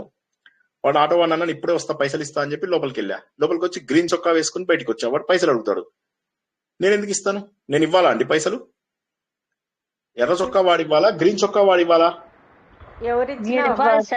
ఏ చొక్కా వేసుకున్నా మీరు ఇవ్వాలి సార్, మీరు వచ్చారు కదా. ఆటో ఎవరు ఎక్కింటే వాళ్ళు. సో కాబట్టి మన ఆత్మ కూడా అంతే. మనం ఎన్ని జన్మలు ఎత్తినా మనం చేసిన పాపాలు పోవు. నేను ఎప్పుడు అంటుంటాను, నవ్వుతూ చేసే పాపాలు దారుణంగా ఏడుస్తూ వడ్డీతో సహా అనుభవించవలసిందే. ఒక్కసారి ఆలోచించుకోండి. ఇంతకు ముందు మనం చేసిన పాపాలు ఏమన్నా ఉన్నాయా? ఎవరి గురించి అయినా చెడ్డగా చెప్పామా? ఇలా చెవు లోపల సెల్ ఫోన్ పెట్టుకుని మాట్లాడామా? ఎవరి గురించి అయినా? నోరు ఎందుకు పడిపోలేదు? ఇవాళ బాధపడండి. దేవుడా నా నోరు ఎందుకు పడిపోలేదు? ఇంత తప్పు చేసినందుకు నేను ఏం చెయ్యాలి? ఆ పశ్చాత్తాపం వచ్చిన మరుక్షణము అన్ని పాపాలు కరిగిపోతాయి. శ్రీకృష్ణ భగవానుడు ఏమంటాడు? ఎవరైతే జ్ఞానం కనుక తెచ్చుకోగలుగుతాడో వాడు కోట్లాది మందిని చంపినా సరే వాడు చంపినవాడు కాదు. ఎంత బ్యూటిఫుల్ పాయింట్ చెప్పండి ఒక్కసారి. అర్థమైందా అండి పాయింట్? శ్రీకృష్ణుడు ఏమంటాడు అంటే జ్ఞానం వచ్చేదాకానే ప్రాబ్లమ్స్. ఉదాహరణకి నేను ఇంకొక ఉదాహరణ మీకు అర్థం చేయించడానికి ట్రై చేస్తాను. అర్థం కాకపోతే అడగండి ప్లీజ్. కొద్దిగా కష్టమైన టాపిక్ కదా, నేను అందుకే కాస్త లైట్ సెన్స్ లోపల చెప్పడానికి ట్రై చేస్తున్నా. చాలా సీరియస్ సబ్జెక్టు. నేను కలలో ఉన్నాను. కలలో ఉన్నప్పుడు కల లోపల నేను కత్తి తీసుకొని 100 మందిని చంపేశా. ఓకే, అందరి ఇళ్లలో వెళ్ళి దోపిడీ చేసేసా. చేసేసిన తర్వాత ఇప్పుడు ఆ పాపం అంతా ఎలాగండి నాకు?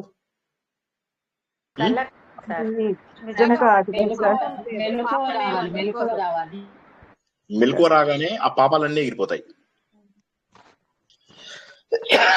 అదే విధంగా ఇన్ని రోజుల పాటు నేను అసత్యమైనటువంటి జీవితాన్ని అనుభవించాను దేవుడా, ఇన్ని రోజుల పాటు తప్పుడు జీవితాన్ని అనుభవించాను. భగవంతుడా, ఇప్పుడు నన్ను సరైన దారిలో పెట్టు. నేను నిన్నేమీ అడగడం లేదు, నేను వెళ్తున్న దారి సరైనటువంటిది అయ్యేలాగా చెయ్యి, నా సాధన కుదిరేలాగా చెయ్యి అనుకుంటూ మనము కూడా ఆ ఫోన్ కాల్స్ కి దూరంగా ఉంటూ, ఫంక్షన్స్ కి దూరంగా ఉంటూ, చుట్టాలకి దూరంగా ఉంటూ, నేను ఎప్పుడూ అంటుంటాను, వీలైనన్ని సార్లు వినండి. నా ప్రవచనాలే కాదు, ఎవరి ప్రవచనాలు మీకు నచ్చితే వాళ్ళ ప్రవచనాలు వింటూనే ఉండండి. 8 గంటలు 16 గంటలు. అప్పుడు ఏమైతుందంటే ఒక ప్రపంచంలోంచి ఈ ప్రపంచంలోకి ఎంటర్ అవుతారు మీరు. ఇప్పుడు చిన్నప్పుడు ఒక పిల్లాడు పుడతాడండి. పుట్టినప్పుడు వాడు ఎంత తపన పడతారో తెలుసా? కళ్ళు తెరిచిన తర్వాత చూస్తే వాడు ఎక్కడున్నాడో తెలియదు. అప్పటిదాకా తల్లి కడుపు లోపల ఉన్నాడు వాడు ఇంకా కూడా పాపం తన తల్లి కడుపులోనే ఉన్నాను అనుకుంటాడు. కానీ కొత్త రంగులన్నీ కనిపిస్తున్నాయి, కొత్త జనాలందరూ కనిపిస్తున్నారు, ఎవరో ఏమిటో ఏమీ తెలియదు. అందుకే మీకు తెలుసా, చాలా దేశాలలో పిల్లవాడిని ఇట్లా చిన్న బేబీ ఉంటారు కదా, బేబీని ఇట్లా మొత్తం ప్యాక్ చేస్తారు, చేతులు కాళ్ళు అన్ని లోపల పెట్టేసి ఒక చిన్న కూరగాయని ప్యాక్ చేసినట్టు ప్యాక్ చేస్తారు. చూసారా మీరు ఎప్పుడైనా? మన ఇండియాలో కూడా చేస్తారు.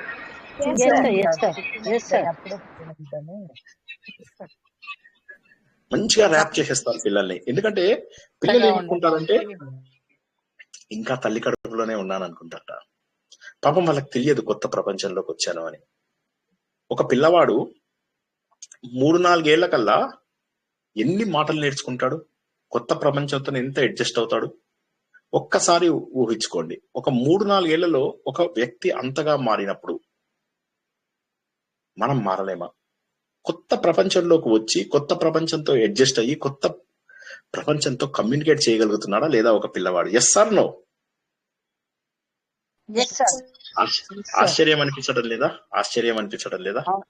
అవును సార్. ఇది ఎందుకు చెప్తున్నానంటే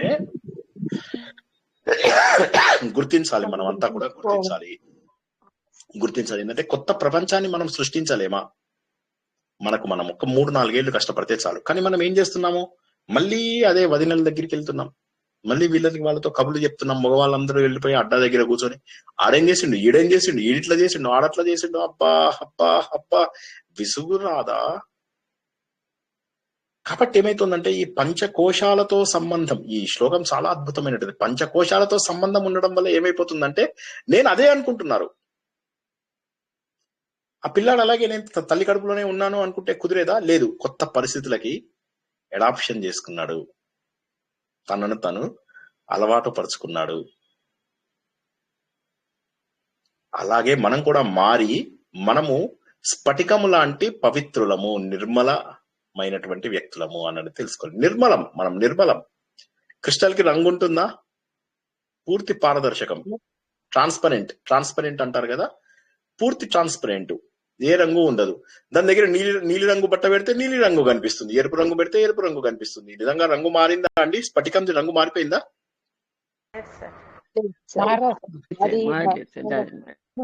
మారలేదు, అలా కనిపిస్తోంది అంతే. ఎందుకంటే ఆత్మ అనేటటువంటిది శుద్ధ చైతన్యం, ఆత్మ అనేటటువంటిది నిరాకారం, ఆత్మ అనేటటువంటిది నిర్గుణం. కానీ పంచకోశాల వల్ల మనం ఏమనుకుంటున్నామంటే నేనే శరీరాన్ని, నేనే మనసుని, నేనే బుద్ధిని, నేను మనసుని, అందుకోసమే ఆలోచిస్తాను. నేను లావుగా ఉన్నాను కాబట్టి బాధపడుతున్నాను, నేను ఆలోచిస్తున్నాను కాబట్టి నా బుద్ధిని నేను. ఇవన్నీ కూడా కోశాల యొక్క ధర్మాలు, మన ధర్మాలు కాదు అని చెప్పేసి ఎంత బాగా చెప్తున్నాడు శంకరాచార్య. చూడండి ఆ ఉదాహరణలు. ఇక్కడ ఏమంటున్నాడు? ఇవా అని అంటున్నాడు. ఇవా అంటే దానిలాగా అని చెప్పేసి, లాగా, ఇవా అంటే దానిలాగా. కాబట్టి ఆత్మకు మలినం అంటదు, మనకు మలినం అంటదు.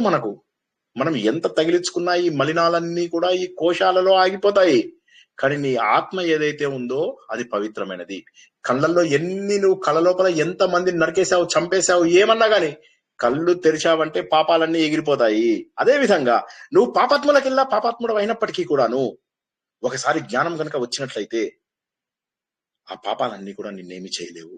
అవన్నీ కూడా జ్ఞానాగ్ని దగ్ధ కర్మాణం. నీ పాప కర్మలను, పుణ్యకర్మలను అన్నింటినీ కూడా జ్ఞానము దగ్ధం చేస్తుంది. ఇక మళ్ళీ అనుభవించవలసినటువంటి అవసరం లేదు. కష్టపడుతున్నానండి నేను, మీకు అర్థమవుతుందా?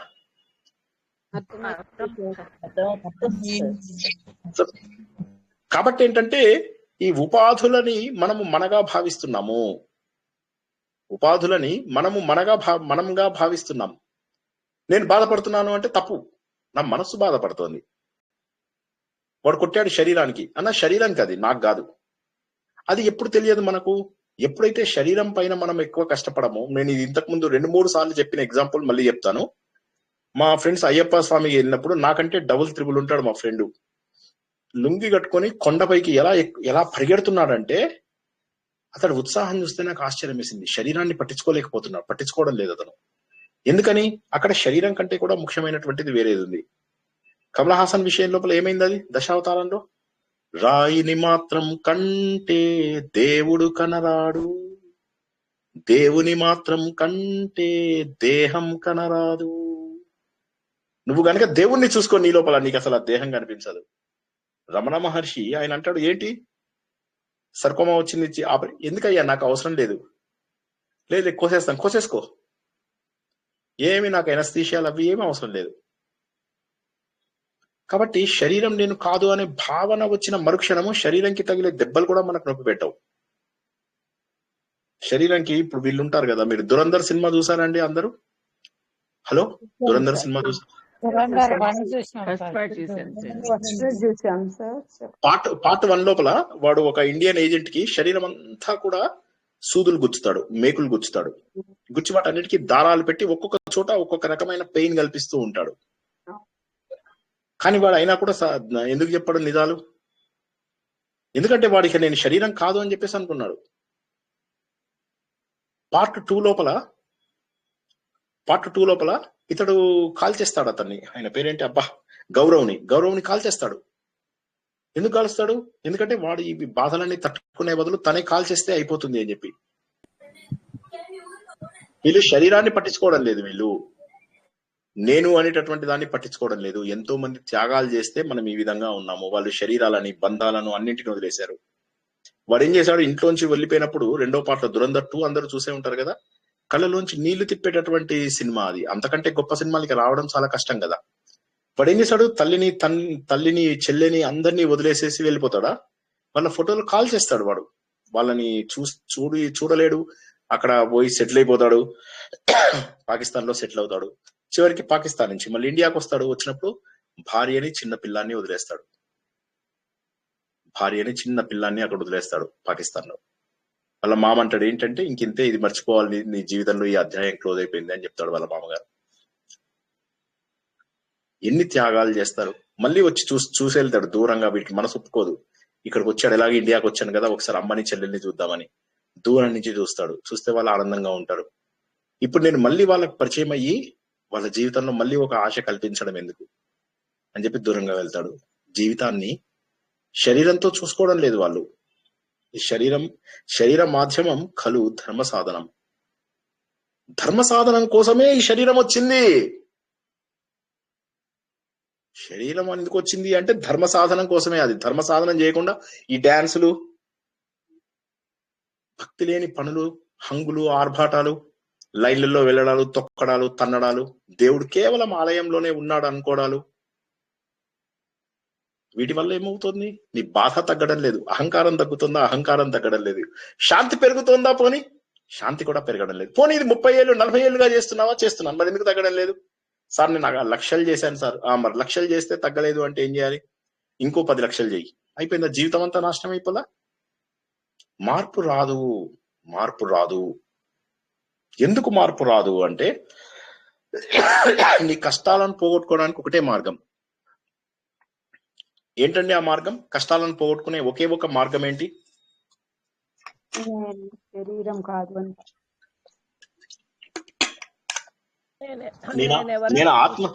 నేను ఆత్మస్వరూపుడని అని తెలుసుకున్నటువంటి మరుక్షణము మనకు ఏ విధమైనటువంటి బాధలు ఉండవు ఇంకా శరీరానికి.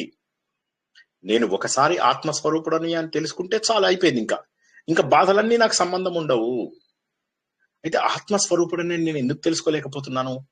ఎందుకోసం అంటే బయట ప్రపంచం నన్ను తెలుసుకొనియడం లేదు. ఒకసారి తప్పించుకునేసరికి ఇంకొకళ్ళు వచ్చి కొత్త దాంట్లో మళ్ళీ ఇరికిచ్చేస్తున్నారు. ఇంకొకళ్ళు కొత్త వాళ్ళు వచ్చి ఇంకొకళ్ళు వచ్చి ఇరికిచ్చేస్తున్నారు. ఈ విధంగా ఏమైతుందంటే జీవితంలో నేను ఎదిగేటటువంటి అవకాశం నాకు రావడం లేదు. కాబట్టి కోశాలను గుర్తించాలి. నువ్వు ఒక్కొక్క అవరోధాన్ని గుర్తించాలి. ఉదాహరణకి నువ్వు ఇక్కడి నుంచి అమెరికాకు వెళ్ళాలి. ముందు పాస్పోర్ట్ కావాలి, తర్వాత వీసా కావాలి, తర్వాత అక్కడ పోర్ట్ ఆఫ్ ఎంట్రీ దగ్గర ప్రాబ్లమ్స్ ఉన్నాయి. ఈ అవరోధాలను దాటి వేరే దేశానికి నువ్వు ఎలా అయితే వెళ్తావో వాటికే అంత కష్టమైతున్నప్పుడు ఆత్మస్వరూపం ఎంత కష్టం. కాబట్టి ఒక్కొక్క కోశాన్ని దాటి మన ప్రయాణాన్ని ముందుకు తీసుకెళ్ళాలి. ఆత్మ సుఖము వీడి నీ ఆట కొరకు పాత్ర పోషణ చేసి సూత్రధారి విశ్రమించదని పాదం ఆశ్రయించి పరమ కరుణాంతరంగా శ్రీ పాండురంగ. జై శ్రీకృష్ణ. అందరూ కూడా మనం ఆత్మస్వరూపమని తెలుసుకోండి. ఈ శరీరం వచ్చింది కేవలము సాధన చేసుకోవడానికి మాత్రమే. కష్టాలు పోతాయా? నేను ఆత్మస్వరూపుని నేను తెలుసు. వస్తుంటాయి, పోతుంటాయి, అంతే. కలలో వచ్చినట్టు పోతున్నట్టు తెలియపోతుంటాయి, అంతే. ఆ కష్టాలు వస్తూ ఉంటాయి. చచ్చే వాళ్ళు వస్తూ ఉంటారు, పుట్టే వాళ్ళు పుడుతూ ఉంటారు, పోయే వాళ్ళు పోతూ ఉంటారు, అవన్నీ జరిగిపోతుంటాయి. నువ్వు మాత్రం నిర్లిప్తంగా అయిపోతావు, వాటన్నిటికీ కూడా అతీతంగా అవుతావు. ఒక రాజు నిద్ర లేవగానే అది పిల్లాడికి ఏదో దెబ్బ తగిలిందా, వైఫ్ అంటుంది ఎందుకు ఏడవట్లేదు అంటే, ఈ పిల్లాడికి దెబ్బ తగిలిందని ఏడవనా? కళ లోపల నాకు 40 మంది పిల్లలు పుట్టారు, ఆ 40 మంది పిల్లలు చచ్చిపోయారని ఏడవనా? సో ఈ మనకు మాయ ఉన్నంత వరకు, మనము అజ్ఞానము అహంకారం ఉన్నంత వరకు కూడా మనకు జ్ఞానం అర్థం కాదు. నారదుడు ఏమైతాడు? నేను మదనుణ్ణి దాటాను, నేను కామమును జయించాను, గర్వం, అందరి దగ్గరికి వెళ్ళి గొప్పలు చెప్పుకుంటూ ఉంటాడు. చెప్పుకోగానే అప్పుడు విష్ణుమూర్తి అంటాడు అవునా అని చెప్పేసి మెల్లగా వాడికి ఒక ఫ్యామిలీ పెడతాడు. 60 మంది పిల్లలు పుడతారు, వాళ్ళు 60 మంది పిల్లలు చచ్చిపోతూ ఉంటారు. అప్పుడు అందులో పడిపోయి భోరున ఏడుస్తూ ఉంటాడు నారదుడు. అప్పుడు కళలోంచి బయటకు వచ్చేసరికి విష్ణుమూర్తి అంటాడు అదంతా కళ అని. మరి ఇప్పుడు ఆ 60 మందిని నేను ఏం చేయాలి అంటే, సరే 60 years ఉన్నాయి కదా, ప్రభవ విభవ ఇవన్నీ, అలా వాళ్ళ పేర్లు పెడదాంలే అని జస్ట్ ఒక చిన్న కథ అనుకున్నది. బట్ నీకేమంటున్నానంటే, ఒకసారి కళలో ఉన్నప్పుడు ఆ కళే శాశ్వతం అనిపిస్తుంది. మనం ఉన్నటువంటిది ఇప్పుడు పెద్ద కళ, ఈ పెద్ద కళలోంచి బయటికి రావాలి. ఈ శరీరం ఉన్నటువంటిది కేవలము సాధన చేసుకోవడానికి మాత్రమే. ఆ సత్యాన్ని అందరూ కూడా గుర్తించాలి. జై శ్రీకృష్ణ. అర్థమైందా? నచ్చిందా? అర్థం కాలేదా? ఏ ప్రశ్న? రోజు 10 గంటలు క్లాసుల్లోనే ఉంటానండి. దుర్గ సప్తశతి, శివానంద లహరి అవన్నీ చదువుకుంటున్నానండి. అంటే అర్థంతో చదవండి. అర్థం అంటే ఇదంతా కూడా ఏంటంటే బండ పారాయణాలు, ఇవి కాకుండా అర్థవంతమైనటువంటి, ఇప్పుడు ఏ పారాయణము చేయక్కర్లేదు. జస్ట్ నేను ఎవరినైనా ఆలోచిస్తూ కూర్చుంటే చాలు. ఆలోచన ఎందుకు అవసరము అంటే, ఆలోచన లేకపోతే ఎన్ని వేల గంటలు పారాయణం చేసినా మనకి ఏం అర్థమవుతుంది? ఇప్పుడు భగవద్గీత ఉంది, చాలా మంది గోల్డ్ మెడలిస్ట్ అంటారు, కానీ భగవద్గీతలో ఉన్నటువంటి విషయాల్ని మనం ఆచరించకపోతే ఎట్లాగా? అదే విధంగా పారాయణము మంచిదే, చిన్నపిల్లలకు మంచిది. కానీ పెద్దగా అయిన వాళ్ళు ఏం చేయాలి? పెద్దగా అయినటువంటి వాళ్ళు పారాయణ కంటే కూడా అందులో ఏం చెప్పారు, దాన్ని మనం ఎలా ఆచరించగలం, మన జీవితంలో ఎలా అన్వయించుకోగలము, మన జీవితంలో అన్వయించుకోవాలి. అర్థాలు కూడా చెప్తున్నానండి, సౌందర్య లహరి అవన్నీ అర్థాలతో వింటున్నాను, నేర్చుకుంటున్నానండి. Very good. ప్రతిదీ అర్థాలతో చెప్తాను. శివానంద లహరి అన్ని అండి చెప్తున్నాను, క్లాస్ నేర్చుకుంటాను.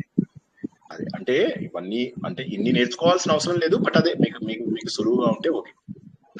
అంటే ఇంకా బయటికి వెళ్ళడం ఎక్కువ వెళ్ళలేకపోతున్నానండి. ఇంట్లో కూర్చొని కొంచెం కాల సాధన కింద ఉంటే అమ్మవారి తలుచుకుంటా ఉంటే బాగుంటుంది, ఆరోగ్యం అండి, అందుకనండి.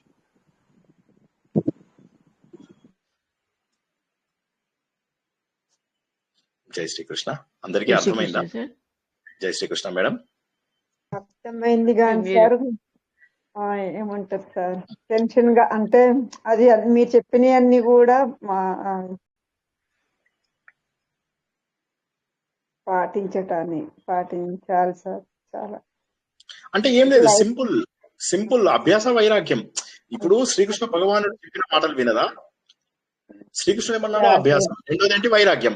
మీరు గనక పిల్లలతోటి, మనవరాలతోటి, బంధువులతోటి, స్నేహితులతోటి 50 ఏళ్ళు వచ్చిన తర్వాత కూడా మీరు టైం స్పెండ్ చేస్తున్నారంటే మీరు గుర్తుంచుకోండి, వచ్చే జన్మ లోపల మీకు ఏం జన్మ వస్తుందో నేను చెప్పాను ఆల్రెడీ. ఎందుకంటే గ్యారంటీ లేదు కదా వచ్చే జన్మ మంచిది. అలా ఎందుకు మంచిది రాదు సార్? ఇవాళ నేను 20 గంటలు పారాయణం చేశా, మొన్న 1,00,000 సార్లు పారాయణం చేశా, అంతకుముందు 1,00,00,000 సార్లు పారాయణం చేశా. లాభం ఏమిటి? Repetition doesn't take you anywhere.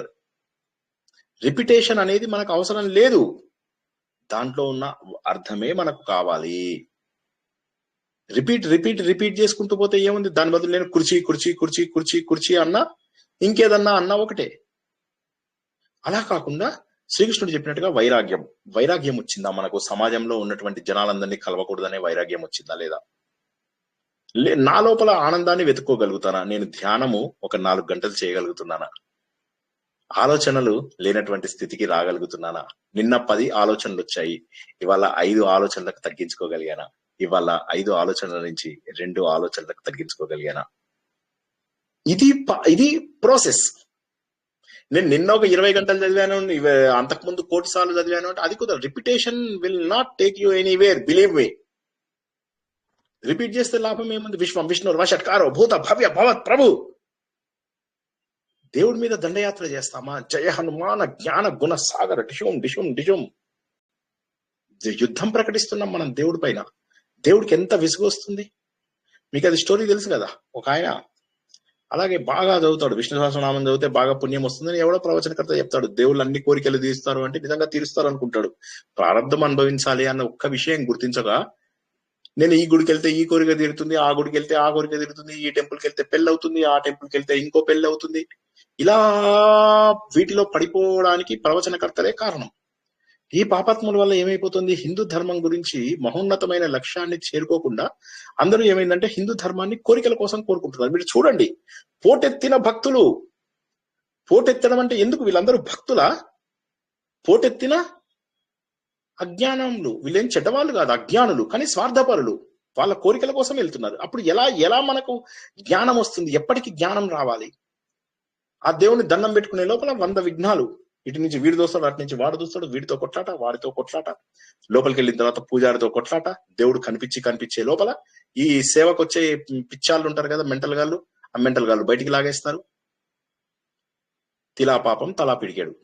అందరికీ పాపమే ఈ లోపల. ఎవరికి పాపం లేదు, అందరికీ పాపం వస్తుంది. ఇంత పుణ్యం వస్తే ఇంత పాపం వస్తుంది. కాబట్టి ఏంటంటే ఈ చట్రంలోంచి, ఈ ఫ్రేమ్ లోంచి బయటపడి ఆలోచన ద్వారా మనం తెచ్చుకోవాలి. నేను ఎవరిని? నేను చచ్చిపోతే వీళ్ళందరూ ఎలా ఉంటారు? ఒక్కసారి ఆలోచించు చాలు. నేను చనిపోయిన ఇప్పుడు నువ్వు ఎలా అయితే మీ తెలిసిన వాళ్ళందరూ చనిపోతే 10 రోజుల్లో నార్మల్ అయిపోతున్నావో, ఇప్పుడు నువ్వు చనిపోయినా కూడా అందరూ నార్మల్ అవుతారు. నేనేదో ఇంపార్టెంట్ అనుకోకు. నువ్వు ఇంపార్టెంట్ కాదు. నువ్వు లేకపోయినా ప్రపంచం నడుస్తుంది. సుభాష్ చంద్రబోస్ లేకపోతే నడవడం లేదా? భగత్ సింగ్ లేకపోతే నడవడం లేదా? కానీ వాళ్ళు ఒక లక్ష్యాన్ని సాధించారు. వాళ్ళ శవాల మీద మనం నిలబడి ఇవాళ మనము అడ్డగోలు పారాయణాలు చేస్తున్నాం. వాళ్ళని గౌరవిస్తున్నామా? పూజిస్తున్నామా? మహానుభావులైనటువంటి వాళ్ళని మనం పూజించకుండా పోయి నువ్వు దేవాలయంకి వెళ్ళి నీ కోరిక తీర్చుకోమంటే దేవుడు తీరుస్తాడా? అది కాకుండా ఏమైతుంది? ఈ ప్రవచనకర్తలు చేసేటటువంటి మూర్ఖత్వం వల్ల వీళ్ళు వెళ్ళి టెంపుల్స్ లో వాటిలో వీటిలో అమాయకపు జనాలు వెళ్ళిపోతున్నారు. వీళ్ళందరూ అమాయకులు, స్వార్థంతో కలిపి. వీళ్ళకి ఎప్పటికీ మోక్షం రావాలి? అసలు జ్ఞానం అనేది ఒకటి ఉంటుందని, జ్ఞానం ద్వారా మోక్ష మార్గానికి వెళ్ళొచ్చు అని ఒక్కడైనా అర్థమవుతుందా ఇందు లోపల? చెప్పండి. టెంపుల్ కి 1 కోటి మంది వెళ్తారు, 60 లక్షలు 70 లక్షలు వెళ్తారు తిరుపతికి. ఎంతమందికి తెలుసు మోక్షం అనేది ఒకటి ఉందని? మోక్షం అంటే ఫ్రీడమ్ అని ఎంతమందికి తెలుసు? మనం ఫ్రీడమ్ కొత్తగా సాధించాల్సింది లేదు. నువ్వు ఆల్రెడీ మోక్ష స్వరూపుడవే. బంధాలు కొత్తగా తగిలించుకున్నావు నువ్వు. నేను ఎప్పుడు చెప్పే ఎగ్జాంపుల్ లాగా నడుచుకుంటూ వెళ్తున్నాను రోడ్డు మీద, వెనకాల ఫ్రెండ్ ఆగిపోయి ఏడుస్తున్నాడు. ఏమైందిరా అని వెనక్కి తిరిగి చూస్తే వాడు చెట్టుని గట్టిగా కౌగులించుకున్నాడు. కౌగులించుకుని బోరున ఏడుస్తున్నాడు. ఎందుకు ఏడుస్తున్నావు అంటే ఈ చెట్టు నన్ను వదలడం లేదు అంటున్నాడు. సో బంధాలు మనం తగిలించుకున్నవి. మనము స్వతహాగా మోక్ష స్వరూపులము. ఆ సత్యం తెలుసుకోవడానికే 45 ఏళ్ల తర్వాత సత్యాన్ని ఆలోచన ద్వారా తెలుసుకోవాలి. అందుకే నేను ఏమంటాను, కర్మలో ధర్మం, భక్తిలో భావం, జ్ఞానంలో ఆలోచన, ఈ 3 ఉండాల్సిందే, తప్పదు. కర్మ చెయ్యి, కానీ ధర్మబద్ధమైనటువంటి కర్మలు చెయ్యి. ఏం ధర్మం? వెళ్ళిపోయి చెప్పే కదా, గురువాయూరులో పరిగెత్తుకుంటూ వెళ్ళిపోయి అందరూ తోసుకుంటూ వెళ్ళిపోయారు లోపలికి. ఏముంది ఇంకా? చిల్లర వేషాలు. కొంతమంది తిరుపతికి వెళ్ళారు పారాయణాలు చేయడానికి. వెళ్ళి అక్కడేం చేశారు? అందరి దగ్గర డబ్బులు వసూలు చేశారు. ఎవడో దొంగతనంగా 300 రూపాయల టికెట్ 600కి అమ్ముతున్నాడు అని చెప్పి అందరి దగ్గర డబ్బులు వసూలు చేశారు. దైవ దర్శనం దగ్గర కూడా మోసాలు. చివరికి అటు దర్శనాలు కాలేదు, ఇటు వాడు డబ్బు తీసుకున్నవాడు పారిపోయాడు ఎవరికి చెప్పకుండా. సో దేవుడి దగ్గర కూడా మనం తప్పులు చేయడానికి సిద్ధపడుతున్నాము. తప్పులు చేయడానికి దేవుడి దగ్గర కూడా సిద్ధపడుతున్నాము. ఎలాగ మన కోరికలు తీరుతాయి? ఎలాగ మనకు మోక్షం వస్తుంది? నువ్వు ఆలయానికి వెళ్తున్నావు అంటే నువ్వు పరిశుభ్రంగా ఉన్నావా లేదా? నీ మనస్సు పరిశుభ్రంగా ఉందా లేదా? అటువంటప్పుడు ఆలయానికి నువ్వు ఏ పర్పస్ కోసం అయితే వెళ్తున్నావో అది కూడా సాల్వ్ అవ్వదు. కాబట్టి మన ప్రారంధము ఎప్పటికీ కూడా మారదు. అలా మారేటట్టయితే అర్జునుడికి అంతమంది పిల్లలు చచ్చిపోయేవాళ్ళు కాదు, మన వాళ్ళు చచ్చిపోయేవాళ్ళు కాదు. వాళ్ళందరూ చనిపోయాక అర్జునుడు గొడవ చేయొచ్చు కదా, ఏమయ్యా శ్రీకృష్ణ ఏం చేస్తున్నావు నువ్వు, ముందే చెప్పా నేను యుద్ధం చేయనని, నువ్వే బలవంతంగా చేయించి అందరినీ చంపేశావని అన్నాడా? అనలేదు. ఎందుకంటే అప్పుడు తనకు అర్థమైంది ఇది తప్పదు, ఈ నాటకంలో ఎవరి పాత్ర వాళ్ళు వేయాల్సిందే అని తెలుసుకున్నాడు. అలాగే మనం కూడా ఈ నాటకంలో ఎవరి పాత్ర వాళ్ళు వేయాల్సిందే. కష్టాలు వస్తే అనుభవించాలి, సుఖాలు వస్తే అనుభవించాలి, అన్నిటికీ అతీతంగా ఉండాలి. సుఖం వచ్చినప్పుడు పొంగిపోవడము, కష్టం వచ్చినప్పుడు కృంగిపోవడము చేయకుండా నిర్లిప్తంగా ఉంటే ఏమీ పర్వాలేదు. అలా వెళ్ళిపోయి ఎంత ప్రశాంతంగా ఉంటారు. ప్రకృతిని చూడండి, అందాలను గుర్తించండి, నీళ్లను గుర్తించండి, చెట్లను గుర్తించండి. మనలో ఉన్నటువంటి ఆనందాన్ని ఎక్కువ టైం పట్టదు అప్పుడు గుర్తించడానికి. ఎప్పుడైతే మనము సమాజానికి దూరంగా ఉంటామో అప్పుడు భగవంతుడికి దగ్గరగా అవుతాము. కాముడికి దూరంగా ఉన్నప్పుడే రాముడికి దగ్గర అవుతాము. కాముడు అంటే కోరికలు, బయట ప్రపంచంతో వీళ్ళతో కబుర్లు చెప్పాలి, వాళ్ళతో కబుర్లు చెప్పాలి కాదు, 24 గంటలు చదువుకోవడమే. నేను చెప్పే కదా, ఇండియాకి వచ్చిన కొత్తలో నాకు ఇక వేరే మార్గం లేదు, చదువుకోవడమే చదువుకోవడమే చదువుకోవడమే. మళ్ళీ సాయంత్రం 4 o'clock అయింది, వెళ్ళిపో రామకృష్ణ మఠంకి. 3:30 కల్లా వెళ్ళిపోయి రామకృష్ణ మఠం లోపల లైబ్రరీ గేట్లు తెరిపించేవాడిని. తెరిపించేసి లోపలికి వెళ్ళి కూర్చొని చదువుకునేవాడిని. ఆ లైబ్రరీయన్ అన్నాడు, సార్ ఎందుకు సార్ మీరు రోజు ఇంత దూరం వస్తారు, 6-7 కిలోమీటర్లు కష్టపడి, సమ్మర్ లో కూడా వస్తున్నారు, మీరు చెమట్లు కక్కుతూ చదువుతున్నారు, దాని బదులు కార్డు తీసుకోండి, ఇంటికి పుస్తకాలు పట్టుకెళ్ళిపోయి చదువుకోండి అంటే. కాదు, ఇది నాకు అలవాటైంది ఇది. అలాగ చదువుతూ ఉన్నా. మళ్ళీ ఇంటికి వచ్చిన తర్వాత మళ్ళీ దాన్ని అంతా రివైజ్ చేసుకుంటూ ఉన్నాను. అయిపోయింది. కొన్ని రోజులకు అందులో ఉన్నటువంటి అసలు తత్వం అర్థమైంది. కాబట్టి అసలు తత్వాన్ని అందరూ కూడా అర్థం చేసుకోవడానికి ప్రయత్నం చేయాలి. ఎందుకంటే మనము శరీరము అనుకున్నన్ని రోజుల పాటు మనకి ఇక్కడ ప్రపంచంలో వచ్చే సుఖాలు అసంభవం గాక అసంభవం. అండ్ వచ్చే జన్మ ఏ జన్మ వస్తుందో కూడా తెలియదు, ఎన్ని కష్టాలు పడవలసి వస్తుందో కూడా తెలియదు. మనిషి జన్మే వచ్చింది అనుకుందాం, ఏ ఆఫ్ఘనిస్తాన్ లోనో వస్తే. కాశ్మీర్ ఫైల్స్ చూశారు, కాశ్మీర్ లో హిందువుగా పుట్టుంటే వాళ్ళు ఏం చేసేవాళ్ళు, కాశ్మీర్ లో హిందువులని ఆ సామిల్ లోపల ముందు కాళ్ళని నరికేవాళ్ళు. కాళ్ళని నరికి కాళ్ళ నుంచి శరీరాన్ని మొత్తం నరుకుతూ చివరికి తలని నరికేవాళ్ళు. దానివల్ల ఏమయ్యేది, తలనే ఫస్ట్ నరికితే ఏం కాదు, ఎందుకంటే బ్రెయిన్ కి కనెక్షన్ కట్ అయిపోతుంది కాబట్టి నొప్పి తెలియదు. కాళ్ళ నుంచి కట్ చేయడంలో అర్థం ఏంటంటే ఆ నొప్పిని నువ్వు చచ్చిపోయే వరకు కూడా భరించాలి. అంత దారుణంగా హిందువులను చంపేస్తున్నారు. అలాంటి జన్మ వస్తే, మనిషి జన్మ వచ్చినా అలాంటి జన్మ వస్తే ఎలాగా? మీకు తెలుసా, ఆ జ్యువెలరీ వాడి పేరు మర్చిపోయాను, వాడు ఆ డైమండ్స్ 2 రకాలుగా తయారు చేయొచ్చు. ఒకటేమో ల్యాబొరేటరీలో తయారు చేయొచ్చు, ఒకటేమో న్యాచురల్ గా దొరికేటటువంటి రత్నాలలోంచి తయారు చేయొచ్చు. ల్యాబొరేటరీలో దొరికేటటువంటివి చాలా చీప్ గా ఉంటాయి, చాలా క్లారిటీ ఉంటాయి, కట్ క్లారిటీ క్యారెట్ ఇవన్నీ చాలా అద్భుతంగా ఉంటాయి. కానీ వాళ్ళు ఏం చేస్తారంటే 10 ఏళ్ల పిల్లల కంటే ఇంకా కూడా చిన్న చిన్న పిల్లల్ని ఆఫ్రికా లోపల పంపించి వాళ్ళ గన్ల లోపల కొందరు వేలాది లక్షలాది మంది చచ్చిపోతారు. చచ్చిపోతే ఆ పిల్లలందరి రక్తాలతోని తడిసినటువంటి ఆ బ్లడ్ డైమండ్స్ ని మనకి ఇక్కడ అమ్ముతూ ఉంటారు.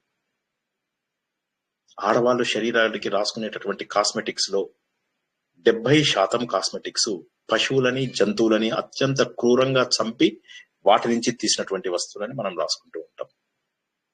Nothing natural, there is nothing natural in this world. వాటన్నిటిని అత్యంత దారుణంగా అనుభవించాలి. మనం చేస్తున్న క్రూరత్వానికి మనకు మంచి జన్మ వస్తుందని ఎలా అనుకుంటారు? ఒకసారి ఆలోచించండి. అమెరికాలో గమ్మి వైట్స్ అని దొరుకుతాయి, విటమిన్స్, ఇట్లా గమ్. ఆ గమ్ ఎక్కడి నుంచి వస్తుంది తెలుసా? జెలాటిన్ అని ఈ ఆవు ఉంటుంది కదా, ఆవుని చంపేయగా దాని కడుపు లోపల నుంచి ఒక భాగాన్ని తీసి ఆ జెలాటిన్ బయటికి తీస్తారు. లేదా పంది గమ్మి వైట్స్. ఆ గమ్మి వైట్స్ అనేటటువంటివి ఏంటవి? విటమిన్స్, చిన్న పిల్లలకి ఇస్తాం.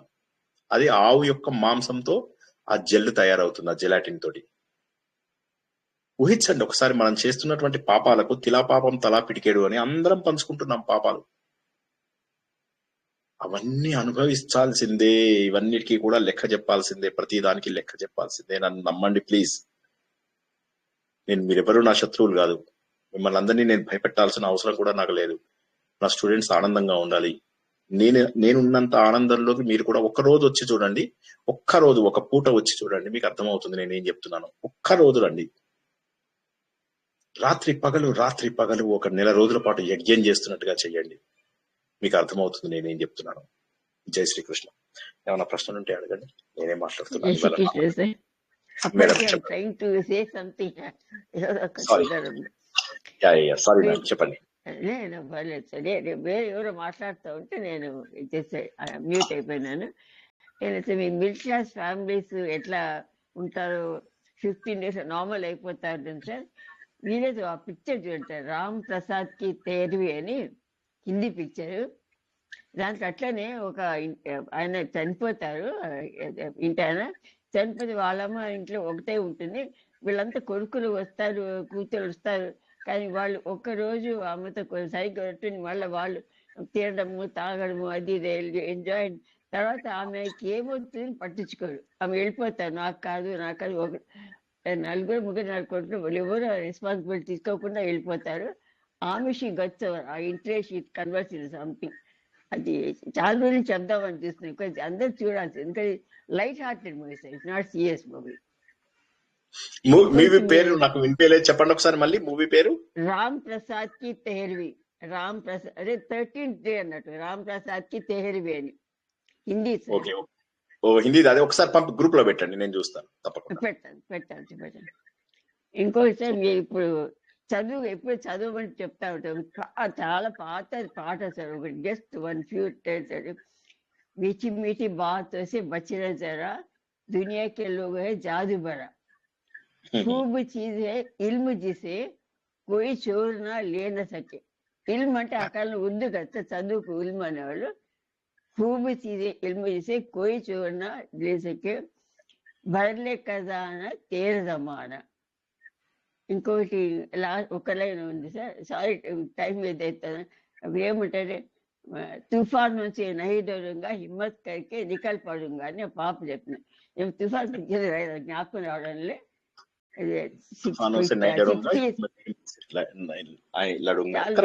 ఓల్డ్ సాంగ్స్ ఇది, చాలా ఓల్డ్ సాంగ్. కదేంటాను అంటే ఆలోచన జస్ట్ ఆలోచన, మనకు ఆలోచన వచ్చింది అంటే జీవితంలో ఇక మార్పు వచ్చినట్టే. ఒక్కసారి ఆలోచన వస్తే ఈ బయట చేస్తున్నవి ఎంత చిల్లర పనులు అనిపిస్తుందో తెలుసా. ఒక్కసారి వీటి నుంచి బయటపడతాయి. ఇప్పుడు నేను చెప్పే కదా, ఒక ఊర్లో వాడు 5వ క్లాస్ ఉన్నాడు, ఆ ఊర్లో వాళ్ళందరితోటి వాడు అదే మాట్లాడుతూ ఉన్నాడు. ఒక్కసారి వాడు పల్లెటూరు నుంచి పట్టణంకి వచ్చిన తర్వాత వాడికి అర్థమవుతుంది, పల్లెటూరుకి వచ్చి వాడికి పట్టణంకి వచ్చిన తర్వాత వాడికి తెలుస్తుంది, అరే పల్లెటూరులో ఉన్నవన్నీ ఎంత చిన్న పనులు అని చెప్పి. అలా అంటే నేను ఉదాహరణ కోసం చెప్పాను, అది కాదు నా చెప్పే ఉద్దేశం, అది కాదు. అంటే ఎదిగినా కొద్దీ ఫాస్ట్ అనేటటువంటిది ఎంత నేను వేస్ట్ చేశాను అని చెప్పేసి తెలుస్తూ ఉంటుంది. ఆ ఎదగడం అనేటటువంటిది అందరికీ కూడా అత్యంత ముఖ్యం. జై శ్రీకృష్ణ. ఏది ఏమైనా ఇంకెవరైనా మాట్లాడతారా? అందరూ నిద్రలోకి వెళ్ళిపోయారా? సార్ ఏమన్నా చెప్పండి సార్, మస్తు నిద్ర మాత్రం వస్తుంది సార్. ఇది కర్మలో ధర్మం, భక్తిలో భావం, జ్ఞానంలో విజ్ఞానం, జ్ఞానంలో ఆలోచన. Okay sir.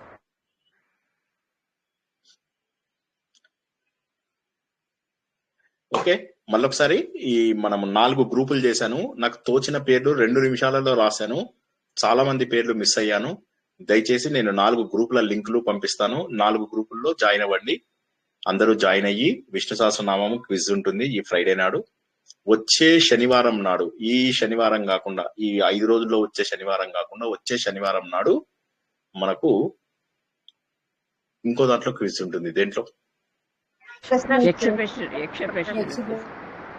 చదవాలంటే కష్టంగా వస్తుంది విష్ణు సహస్రనామం, అది ఓపెన్ చేయాలి, మళ్ళా చదవాలంటే ఇబ్బంది కదా.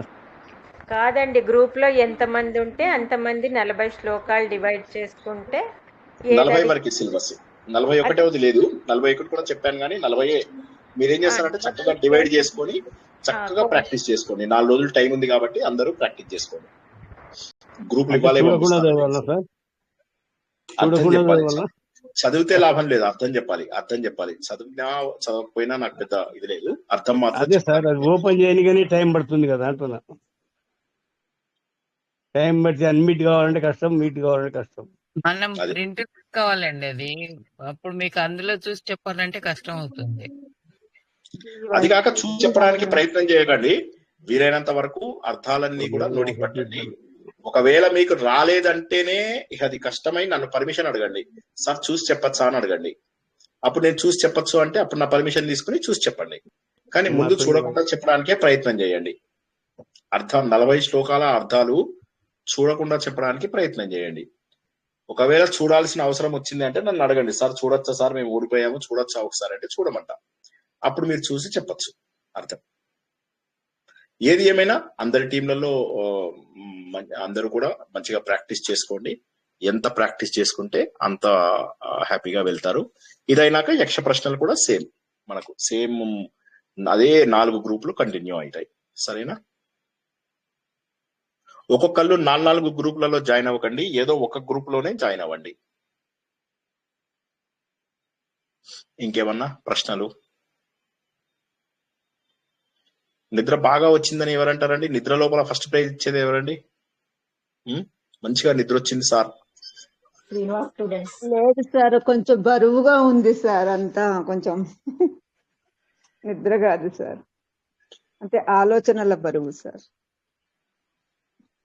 అది బాగుంది సార్. ఈ రోజు 10 ఆలోచనలు వస్తే వాటిని నెమ్మదిగా రేపటికి 5కి 5 నుంచి 1కి అట్లా తెచ్చుకొని మనం ప్రాక్టీస్ చేయడం అంతే, అదే పద్ధతి. అది బాగుంది sir. That is the only way. అలా తగ్గించుకున్నప్పుడే అప్పుడేమనిపిస్తుంది తెలుసా, మళ్ళీ మనకు దీన్ని వదలం, ఇంకా ఈ ఆనందాన్ని వదలం. అప్పుడు మనం ఈ ఆనందాన్ని వదలకుండా మనం ఏం చేస్తామంటే ఇంకొద్దొద్దు బాబోయ్ మళ్ళీ అందులోకి వెళ్ళకూడదు. ఇప్పుడు అక్కడ ఒక మోరీ ఉందనుకోండి, మీరేంటంటే ఇన్నాళ్ళు మోరీ లోపల ఉన్నారనుకోండి, మోరీ దగ్గర. ఇప్పుడు ఏం చేస్తారు మీరు, మంచిగా బయట గంధం వాసన వచ్చే దగ్గరికి వచ్చారు. ఇప్పుడు వచ్చిన తర్వాత ఏమైంది, ఇప్పుడు మాటి మాటికి మోరీ దగ్గరికి వెళ్తారా? మోరీ దగ్గర మంచిగా కుర్చీ వేసుకొని కాఫీ తాగుతారా? లేదు సార్. గంధం ఉన్న దగ్గర దొరికినప్పుడు మనం మోరీ దగ్గరికి ఎందుకు వెళ్తాం? దీన్ని శ్రీకృష్ణుడు కొద్దిగా మంచిగా చెప్పాడు, నేను కొద్దిగా గలీజ్గా చెప్పాను. శ్రీకృష్ణుడు ఏమన్నాడు, జలాశయం ఉంది, నువ్వు వాటర్ బాటిల్ కోసం ఎందుకు కక్కుర్తి పడుతున్నావు అని శ్రీకృష్ణుడు చెప్పాడు. మనమేం చెప్పాము, నువ్వు మంచి గంధం ఉన్నటువంటి ఇంట్లో కూర్చొని కాఫీ తాగాక పోయి అక్కడ మోరీ పక్కన కూర్చొని కాఫీ తాగుతా అంటే ఎట్లా? ఇన్నాళ్ళు మోరీ పక్కన కూర్చున్నాం, అదే ప్రపంచం అనుకున్నాం. కానీ అంతకంటే కూడా గొప్ప ప్రపంచం ఉంది అని చెప్పేసి తెలిసినప్పుడు అక్కడ ఉంటాం మనం. జై శ్రీకృష్ణ. ఇంకెవరికి ఏం ప్రశ్న లేకపోతే ముగించుకుందాం. రేపేంటి మళ్ళీ మనకు?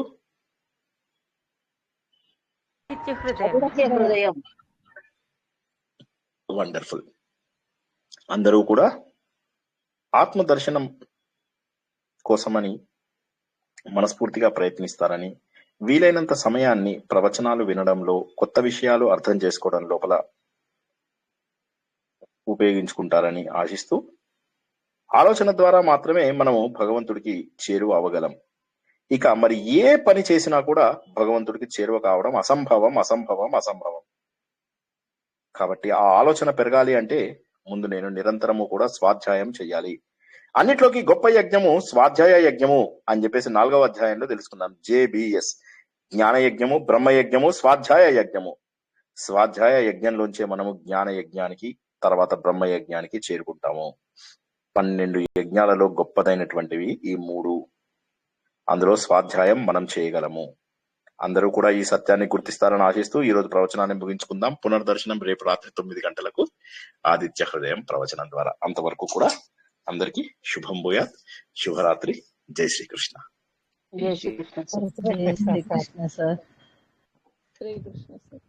జై శ్రీకృష్ణ. జై శ్రీకృష్ణ. జై శ్రీకృష్ణ సార్. జై శ్రీకృష్ణ.